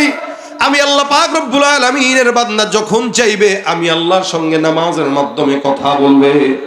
আল্লাহ পাক রব্বুল আলামিন বলেন পয়গম্বর মূসা, ওই বান্দারা আখিরি নবী পয়গম্বর মুহাম্মদুর রাসূলুল্লাহ সাল্লাল্লাহু আলাইহি ওয়াসাল্লামের উম্মত, তারা যখন নামাজের মধ্যে দাঁড়ায় তেলাওয়াত করবে আলহামদুলিল্লাহি রাব্বিল আলামিন, আমি আল্লাহ বান্দার জবাব দিয়ে ডাক দিয়া বলবো হামিদানি। বান্দা নামাজের ভিতরে দাঁড়ায় দাঁড়ায় এক একটা আয়াত করে তেলাওয়াত করবে, আমি আল্লাহ পাক বান্দার আয়াতের জবাব দিয়ে বান্দার সঙ্গে কথা বলবো। যার কারণে বলা হয় নামাজটা মুমিনের মেরাজ। আল্লাহর নবী আল্লাহর সঙ্গে নামাজে কথা বলেছেন মেরাজে, যে দেখা করেছেন মেরাজে যে, আর এই উম্মতরা আল্লাহর সঙ্গে নামাজের মধ্যে দাঁড়ায় আল্লাহর সঙ্গে দিদার নসিব করবে, সুবহানাল্লাহ। এ মুসলমান ভাইরা আমার, নামাজটা এমন একটা ইবাদত যেটা আল্লাহর সঙ্গে বান্দাকে নৈকট্যশীল করে, নিকটবর্তী করে, যার কারণে আল্লাহ পাক রব্বুল আলামিন বলেন ওয়াসজুদ ওয়াকতারিব, বান্দা সিজদা দাও, আমি আল্লাহর নিকটবর্তী হও। সিজদা এমন একটা ইবাদত যখন দেয়, রাসূল সাল্লাল্লাহু আলাইহি ওয়াসাল্লাম বলেন আকরাবু মা ইয়াকুনুল আবদু মির রাব্বিহি ওয়া হুয়া সাজিদুন ফাআকসিরুদ দুআ। আল্লাহর সঙ্গে নিকটবর্তী হওয়ার সবচেয়ে বড় মাধ্যম হইল নামাজের সিজদা। বান্দা যত বেশি সিজদা দিবে তত বেশি আল্লাহর নিকটবর্তী হবে। এই কারণে তোমরা যখন সিজদা দাও তখন বেশি বেশি সিজদায় আল্লাহকে ডাকো। রাসূল আদেশ করেছেন এটা, সিজদার মাধ্যমে আল্লাহর কাছে বেশি বেশি চাওয়া। মক্কা মদিনায় যদি যান দেখবেন আপনার আশেপাশে যারা নামাজ পড়ছে সিজদায় যে এত পরিমাণে দোয়া করে সিজদার ভিতরে। কেন বলে, সিজদায় যখন সে গেল তখন তো আল্লাহর সবচেয়ে কাছে, সে যাই বলবে আল্লাহ তাই শুনবে। সিজদায় বান্দা কোনো ডাক আল্লাহকে দিলে আল্লাহ সাথে সাথে ওই ডাক কবুল করে নেয়, সুবহানাল্লাহ। এই জন্য রাসূল সাল্লাল্লাহু আলাইহি ওয়াসাল্লাম আদেশ করেছেন ফাআকসিরুদ দুআ, তোমরা সিজদায় বেশি বেশি দোয়া করো। হাদিসে একটা ঘটনা উল্লেখ আছে, নবীজির জামানায় একজন সাহাবী মদিনার জমিন থেকে কোনো এক জায়গায় ব্যবসার জন্য রওনা হয়ে গেছে। কোনো গল্প নয়, হাদিসের গল্প ঘটনা। ব্যবসার জন্য কোনো একটা দূর দেশে রওনা। একজন মানুষ একাকী বিশাল বড় সম্পদের পাহাড় নিয়ে রওনা হয়ে গেছে। আশেপাশে কোনো মানুষ নাই, আশেপাশে কেউ নাই, যার কারণে আল্লাহর বান্দা বহুদূর সফরের জন্য রওনা হয়ে একটা জায়গায় তারপরে তাঁবু টাঙাইলো, ওই জায়গায় বিশ্রাম নেওয়ার জন্য। বিশ্রাম নেওয়ার জন্য যখন তাঁবু টানায়, হঠাৎ করে বান্দা বিশ্রাম নিতে নিতে তাকায় দেখে চতুর্দিক থেকে ডাকাত সর্দার ঘেরাও করে রেখেছে। মরুভূমি, আশেপাশে কোনো মানুষ নাই, কোনো মানুষকে ডাক দিলে আসবে এরকম কোনো হালত নাই, একদম একা। নিচে জমিনে ওই আল্লাহর বান্দা সাহাবী, আর উপরে আমার আল্লাহ রাব্বুল আলামিন। মাঝখানে তাকে বাঁচানোর মতো আর কেউ নাই। ডাকাত সর্দার এসে ডাক দিয়া বলতেছেন, ওই তোমার উটের বাহনের মধ্যে যত সম্পদ আছে সব তাড়াতাড়ি দিয়া দাও, নয়তো ইন্তেকাল হয়ে যাবে। আল্লাহর বান্দা দিয়ে দিতে রাজি হইল, কিন্তু হঠাৎ করে ডাকাত সর্দার কয়, হ্যাঁ সম্পদ তো দিবা, নিজেও মরবা। ভাই সম্পদ নেন, আমারে মাইরেন না, স্বাভাবিক বিষয়। আমরাও আল্লাহ না করুক কেউ ডাকাতের কবলে পড়লে এটাই বলে, ভাই যা নেন, মোবাইল নেন, টাকা নেন, আঘাত দিয়েন না। সাহাবী বলতেছেন, আপনি যা নেন, উটের উপরে যা আছে নিয়ে যান, বাঁচলে ব্যবসা করতে পারবো, কামাইতে পারবো, কিন্তু গায়ে হাত দিয়েন না। ডাকাতের হালতটা ছিল এটা। ওই ডাকাতটা প্রসিদ্ধ ছিল এরকম ভাবে যে সে যাকে ধরে তারে ছাড়ে না, তার সম্পদ নেয়, তার হত্যাও করে। ডাক দিয়ে বলতেছে, বাঁচার তো কোনো উপায় নাই, মরবা তো 100%, লাভ নাই, শেষ কোনো ইচ্ছা থাকলে বলো। তো সাহাবী বলতেছেন, শেষ ইচ্ছা আছে, 2 রাকাত নামাজ পড়তে দিবানি? সুবহানাল্লাহ। আমাদের শেষ ইচ্ছা থাকতো, ভাই বউডার লগে একটু কথা বলবো, একটু পোলাডারে একটু ওসিয়ত করবো। জীবনের কত মানুষের কত রকম শেষ ইচ্ছা, কি খাইবা, একটু ইলিশ মাছের ডিম খাবো, মানে এমনি ইচ্ছা প্রকাশ করে। সাহাবী বলতেছেন, 2 রাকাত নামাজ, আমি আমার মালিকের নিকটবর্তী হইতে চাই মৃত্যুর আগে। কত মানুষ নামাজ পড়ছে, লাভ হয় নাই, তুইও পড়বি, লাভ হবে না। সে মনে করছে সবার নামাজ এক। ভাই সব নামাজ এক না। আল্লাহ কখনো কখনো বলেন, ক্বাদ আফলাহাল মুমিনুন আল্লাযীনা হুম ফী সালাতিহিম খাশিউন। আরে মুমিনরা সফল যারা তাদের নামাজে যত্নবান। আরেকদিকে বলতেছে, ফাওয়াইলুল লিল মুসাল্লিন, এই নামাজিগুলো ধ্বংস, নামাজীদের জন্য ধ্বংস।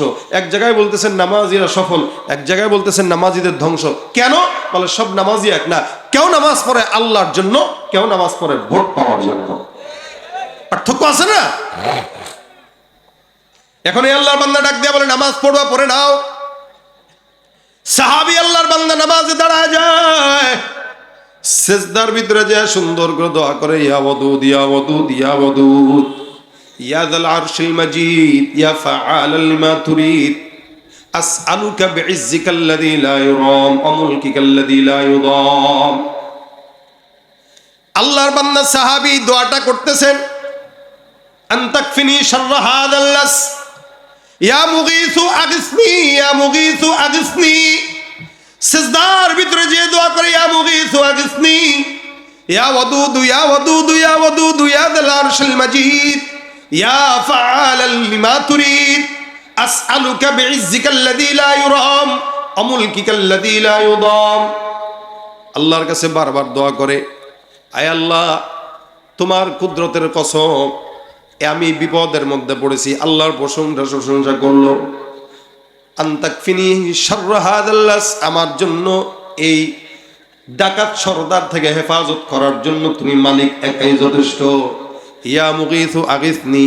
সিজদায় পড়ে পড়ে আল্লাহর বান্দা সাহাবী বারবার আল্লাহর দরবারে দোয়া করে। হঠাৎ করে দূর থেকে ঘোড়ার পায়ের আওয়াজ কানের ভিতরে আসে। আশেপাশে 100 কিলোমিটার যাবত কোনো মানুষজন নাই। এই গভীর মরুভূমির ভিতরে কোন বান্দা আবার যেন হঠাৎ করে ঘোর সওয়ার হয়ে সামনে আসতেছে। আল্লাহর বান্দার ভয় ঢুকে গেল, না জানি আবার অন্যান্য ডাকাত সর্দাররা আসতেছে। আল্লাহর বান্দার কাছে সামনে এসে একজন বান্দা ডাক দিয়া বলে, এ আল্লাহর বান্দা মাথাটা উঠাও। এই সাহাবী সিজদা শেষ করে, নামাজ শেষ করে বান্দার দিকে তাকায় দেখে সুন্দর পোশাক হলো এক আল্লাহর বান্দা, আর ওই আল্লাহর বান্দার পাশে ওই ডাকাত সর্দারের লাশ পড়ে আছে। সুবহানাল্লাহ, আল্লাহু আকবার। অবাক হয়ে গেছে, কিরে ইনি কে? আর এর হালত এই কেন? আল্লাহর বান্দা সাহাবী ডাক দেয়া বলে, ভাই আপনি কে? চিনলাম না। আবার এই ডাকাত সর্দার মূল্য কিভাবে? আমি তো সিজদায় ছিলাম। এ আল্লাহর বান্দা ডাক দেয়া বলে, সাহাবী তুমি যে এই জায়গায় বসে আল্লাহর দরবারে সিজদা দিয়া মালিককে ডাকলা, আমি তো জমিনের কোনো বান্দা নয়, আমি চতুর্থ আসমান থেকে নাজিলকৃত একজন ফেরেশতা। আল্লাহ পাক রব্বুল আলামিন আমাকে পাঠাইছে তোমাকে সাহায্য করার জন্য। সিজদার ভিতরে ঢুকে তুমি যখন দোয়া করেছো, ইয়া মুগীথ আগিসনি, আমার আল্লাহর দরবারে আওয়াজ পৌঁছায় যায়। আমি চতুর্থ আসমানে কাজে ব্যস্ত ছিলাম, আল্লাহর জিকিরে মগ্ন। হঠাৎ করে কানের ভিতরে আওয়াজ, আমার আল্লাহ ডাক দেয়া বলে, এ ফেরেশতার দল, জমিনে এক আল্লাহর বান্দা বিপদের মধ্যে পড়েছে, কে যাবা? আল্লাহ পাকের আওয়াজ আসার সঙ্গে সঙ্গে আমি দাঁড়ায় গেলাম, মালিকরে বললাম, আল্লাহ তোমার এই ছোট্ট ফেরেশতাকে তোমার একজন বান্দার খেদমত করার সুযোগ দিয়া দাও। আমি আমার আল্লাহর আদেশ পাওয়ার পর চতুর্থ আসমান থেকে তোমার কাছে আসলাম। তুমি যেইভাবে সিজদারত অবস্থায় মালিককে ডাকছো, আসমানে খবর পৌঁছায় গেছে, আল্লাহ পাক আদেশ দিয়েছে আমি যেন তোমাকে বাঁচানোর জন্য ডাকাত সর্দারকে হত্যা করে তোমাকে নিরাপদে তোমার গন্তব্যে পৌঁছায় দেই। সাহাবী তখন আল্লাহ পাক রব্বুল আলামিনের প্রশংসা করলেন। আল্লাহর নবী বলেন, ফাকসিরুদ দুআ, সিজদারত অবস্থায় দোয়া করো, আল্লাহর দরবারে যাও, আল্লাহ পাক রব্বুল আলামিন দেন। মনে রাখবেন, গভীর রাত মেম্বারে ডাকলেও মেম্বার শুনে না, চেয়ারম্যানরে ডাকলেও চেয়ারম্যান শুনে না, কিন্তু যেই বান্দা পাহাড় সমান সমুদ্রের ফেনার সমান গুনাহ নিয়ে আল্লাহর দরবারে সিজদায় পড়ে কান্দে, গভীর রাতে কেউ ডাক না শুনলেও একমাত্র শোনার মতো আছেন কে? তুমি পারো করতে মোচন অভাব দুঃখী লোকে, তুমি পরম মুক্তিদাতা মালিকে জগতের, তুমি পারো করতে মোচন অভাব দুঃখী লোকের, তুমি পরম মুক্তিদাতা মালিক জগতের, তোমার কাছে চাই যে পানা, তোমার কাছে চাই যে পানা, আমরা প্রতিদিন তোমার দয়ায় পূর্ণ আমার সারা নিশিদিন। আল্লাহ তুমি দয়ার সাগর, আল্লাহ তুমি দয়ার সাগর, রহমানুর রহিম, তোমার দয়ায় পূর্ণ আমার সারা নিশিদিন। কার দয়া? কার দয়া? নামাজে আল্লাহকে ডাকলে আল্লাহ শুনে কি শুনে না? এজন্য রাসূল বলেন, সিজদায় যায় বেশি বেশি ডাকো। নামাজ আল্লাহর সবচাইতে বেশি বান্দাকে নিকটবর্তী করে।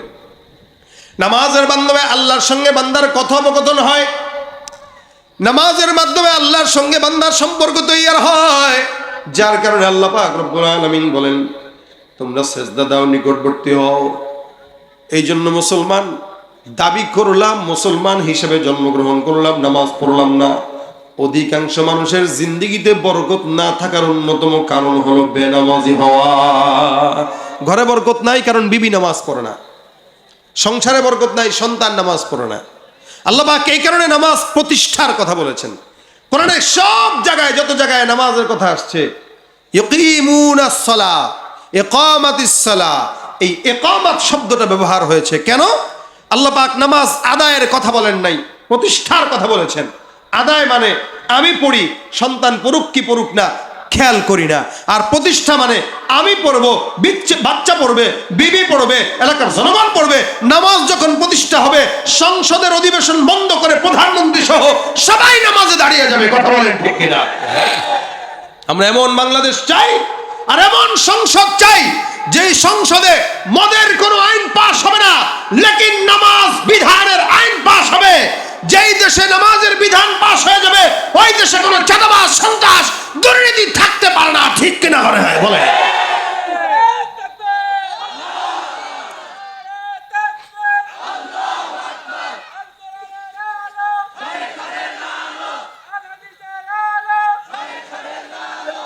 তা নামাজ কি লাগবে? প্রতিষ্ঠা। বলেন কি লাগবে?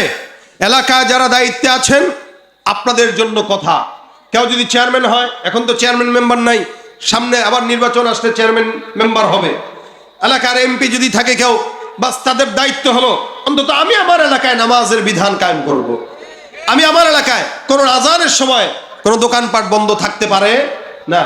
ভাই এক সাহাবী, এক তাবেঈ ছিলেন বিখ্যাত, সাঈদ ইবনুল মুসাইয়িব রাহমাতুল্লাহ আলাইহি, বহুত বড় একজন বিখ্যাত তাবেঈ ছিলেন। ওনার আদত ছিল, যদিও সাহাবা তাবেঈদের আদত ছিল এটা, যে নামাজের প্রতি তারা যত্নবান ছিলেন। বিখ্যাত এই তাবেঈ সাঈদ ইবনুল মুসাইয়িব আজানের আগে আগে মসজিদে যেতেন, সব সময় আজানের আগে আগে যেতেন। একবার ওনার খাদেম ওনাকে প্রশ্ন করলো যে হযরত, নামাজ পড়লেই তো হয়, জামাতের সাথে নামাজ পড়বেন, আল্লাহ পাক নামাজে যত্নবান হইতে বলছেন, তো নামাজে যত্নবান, কিন্তু সব সময় 5 ওয়াক্ত আমি আমার জিন্দেগিতে আপনাকে দেখেছি যে আপনি আজানের আগে আগে মসজিদে যান, আধা ঘন্টা আগে মিনিমাম মসজিদে হাজির হয়ে যান। কেন?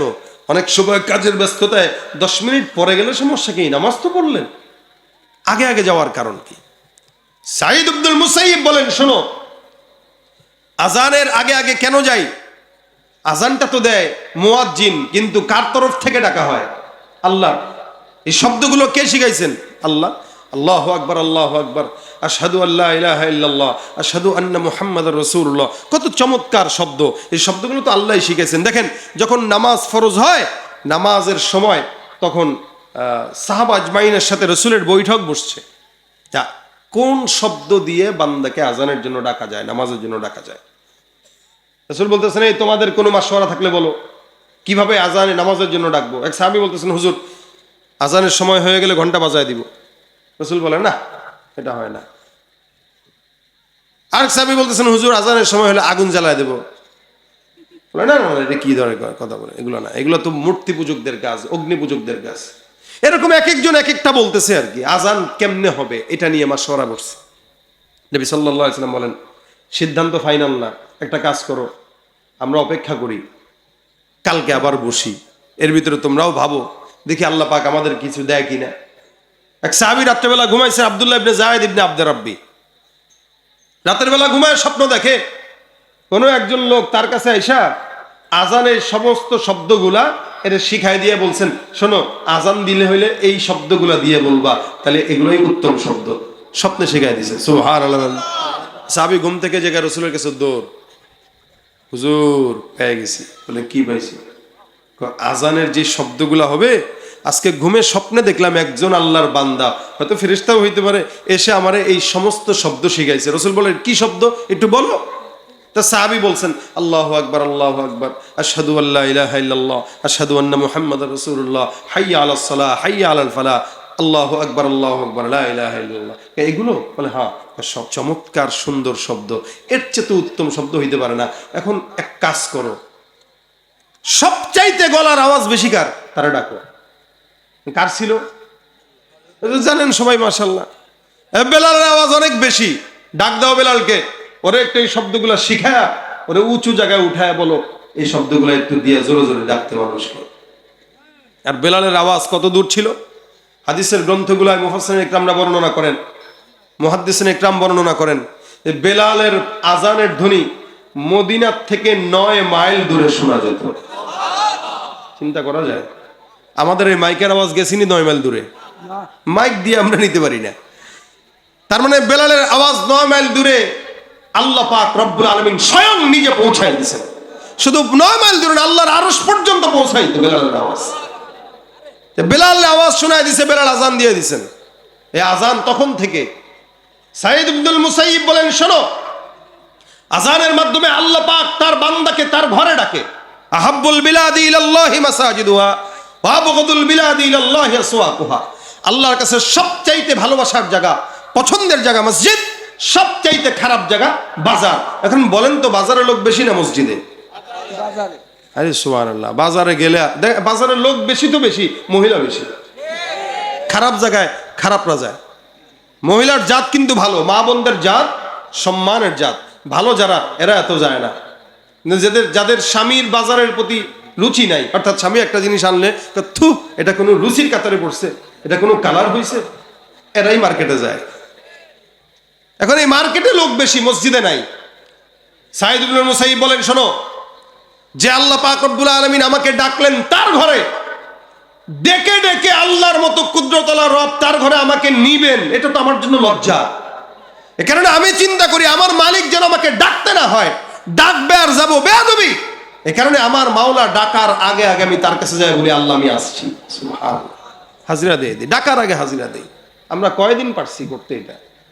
কয়দিন পারি?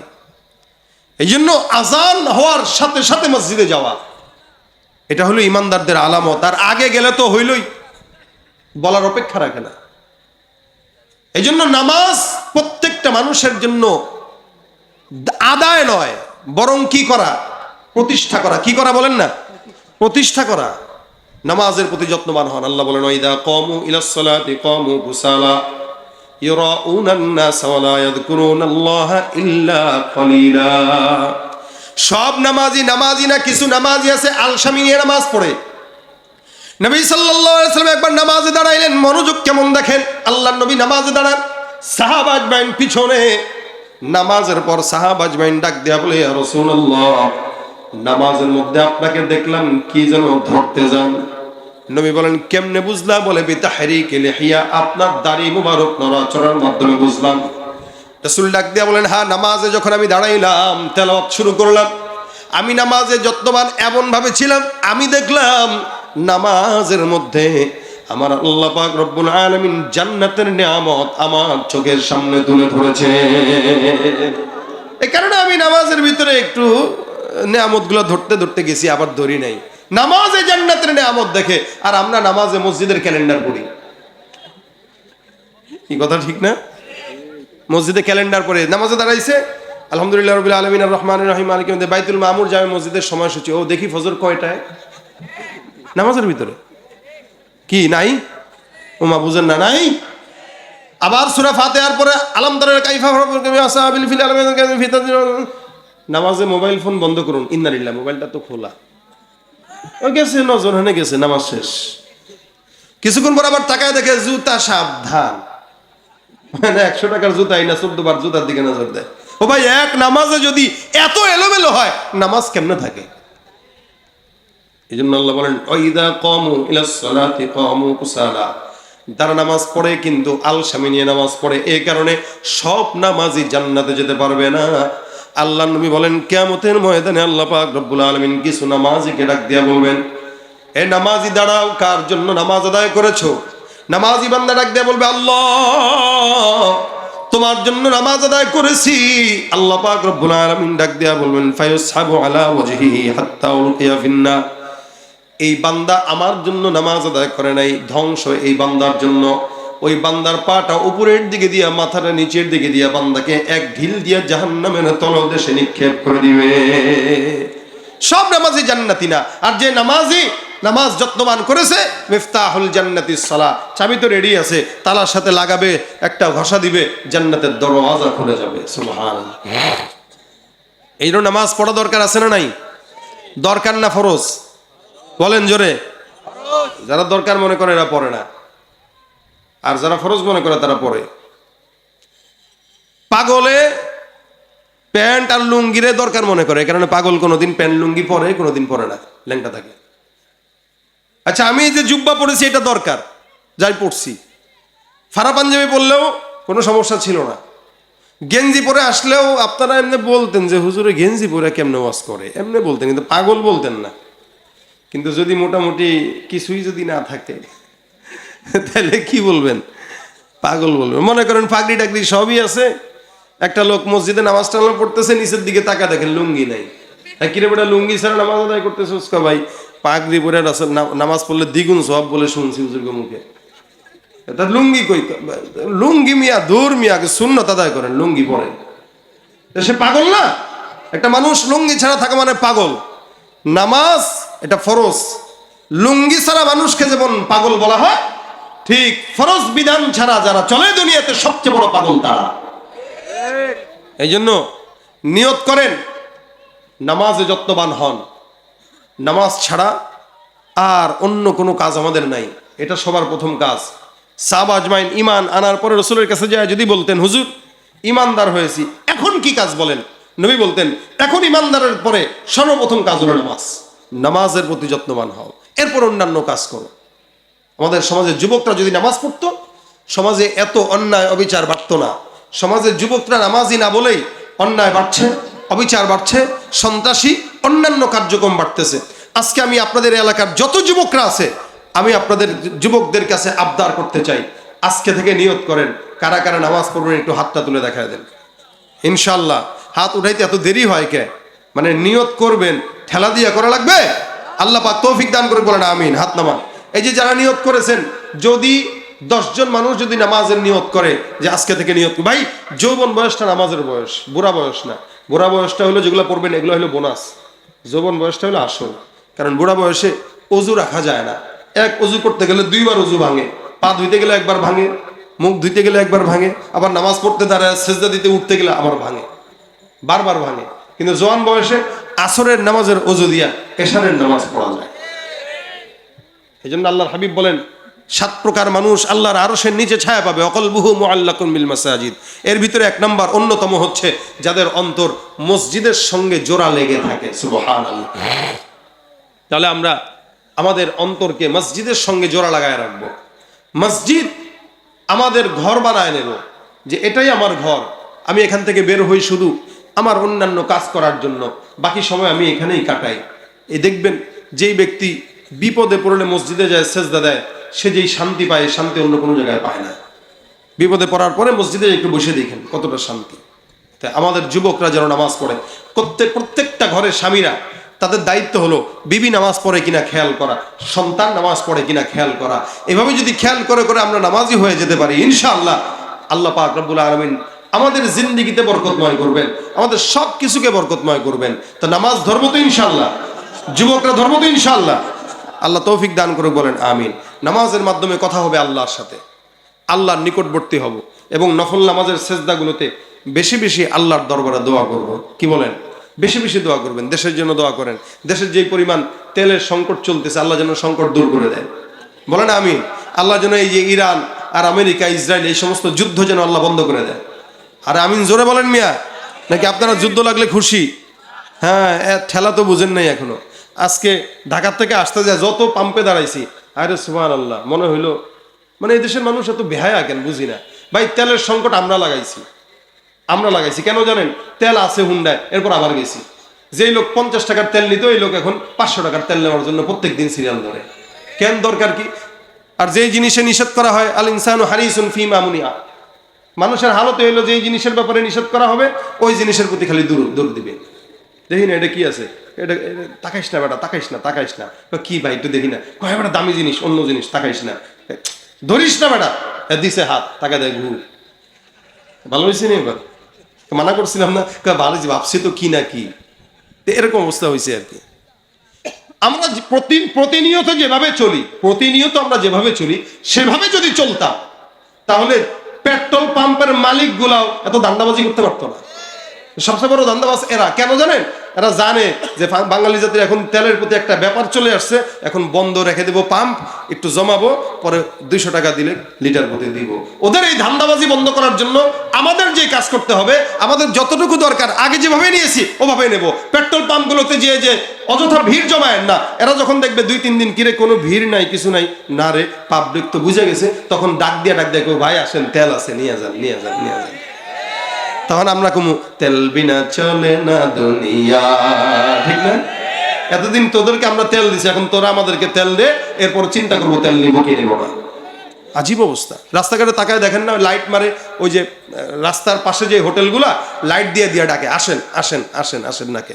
তখন তেল পাম্পের লোকরা আমাদেরকে এমনি ডাকবে। আপনারা ভিড় বন্ধ করে দেন। তেল আছে, চলেন না এক সপ্তাহ পরে যান, কিন্তু তেল শেষ হওয়ার আগে আবার ভরতেছেন কেন? এটা করে আমরা আরো এদের দাম বাড়াইছি, তেলের দাম বাড়াইছি। এই দেশের ভিতরে বুঝাচ্ছি যে তেলের সংকট, মূলত এত সংকট না, সংকট আমরা তৈরি করতেছি। সুতরাং আমরা যদি আমাদের প্রয়োজন ছাড়া পাম্পগুলোতে ভিড় না করি, তাহলে দেখবেন ওরাও ঠিক মতো আমাদেরকে তেল দিবে, দামও বাড়াবে না, আর দেশের অবস্থাও সুন্দর হয়ে যাবে। আজকে যত পাম্পে দেখলাম ভাই গ্যালান নিয়ে আসতেছে। ভাই ও কোনোদিন গ্যালান নিয়ে তেল নিছে? দেখছেন কেউ গ্যালান নিয়ে তেল নিতে? কেন ও গ্যালান নিয়ে যাবে? আজকে আবার দেখলাম আমাদের মাগুরাতেই সংবাদ প্রচার হয়েছে, মহিলারা নাকি তেল নিতে পাম্পে গেছে গ্যালান নিয়ে, স্বামীদের সহযোগিতায়। চিন্তা করছেন অবস্থা, এটা কি খাবে তেল নিয়ে? হুন্ডায় তেল আছে থাকুক না, আলাদা আবার গ্যালানে দরকার কি? কি দরকার বলেন? জমা করে কি করবে? এই কারণেই বাড়ছে দাম, হয়তো বাড়তো না। প্রতিনিয়ত আমরা যেভাবে চলছিলাম ওভাবে চললে সবকিছু ঠিক থাকতো। আমাদের দোষে আমরা সব পামগুলা বন্ধ হবে। আজকে পেরেশানিতে পড়ে গেছি যে আল্লাহ আমি তো যশোর যাবো, কেমনে যাব? তো ভাগ্যিস এক জায়গা থেকে পাইছি। খুব পেরেশানিতে পড়ছি যে আমি যাবো কেমনে, আসবো কেমনে, এত দূরের রাস্তা। সব পাম্পের হালত এক। এই জন্য ভাই একটু বোঝার চেষ্টা করেন, দোয়া করবেন আল্লাহ পাক যেন দেশের পরিস্থিতি ভালো করে দেয়। সেজদায় যে একটু দোয়া করবেন আল্লাহ যেন এই দেশের অবস্থা ভালো করে দেয়।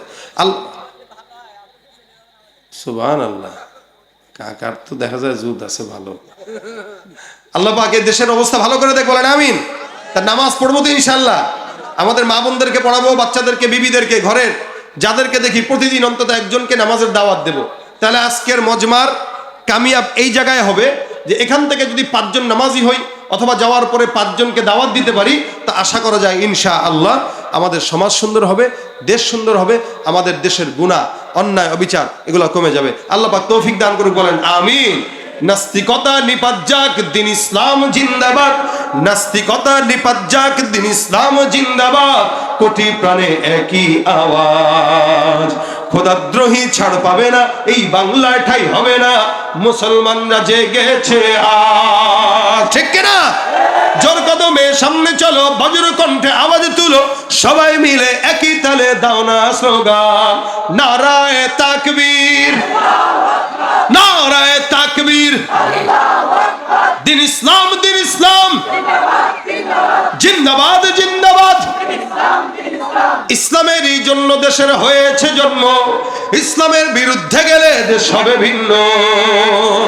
ইসলামের বিরুদ্ধে যারা নিয়েছ অবস্থান, এই বাংলায় ঠাই হবে না, যাও হিন্দুস্তান। ও জোর কদমে সামনে চলো, বজ্র কণ্ঠে আওয়াজ তুলো, সবাই মিলে একই তালে দাও না স্লোগান, নারায়ে তাকবীর, নারায়ে তাকবীর। মুসলমানের এই দেশেতে নাস্তিকদের ঠাঁই নাই, নাস্তিকদের পক্ষে যারা তাদের কোনো রক্ষা নাই। এই দেশেতে থাকতে হলে কোরআন মানতে হবে, কোরআন না মানলে তারা বিতাড়িত হবে। ও জোর কদমে সামনে চলো, বজ্র কণ্ঠে আওয়াজ তুলো, সবাই মিলে একই তালে দাও না স্লোগান, নারায়ে তাকবীর, নারায়ে তাকবীর। আল কোরআনের আলো ঘরে ঘরে জালো।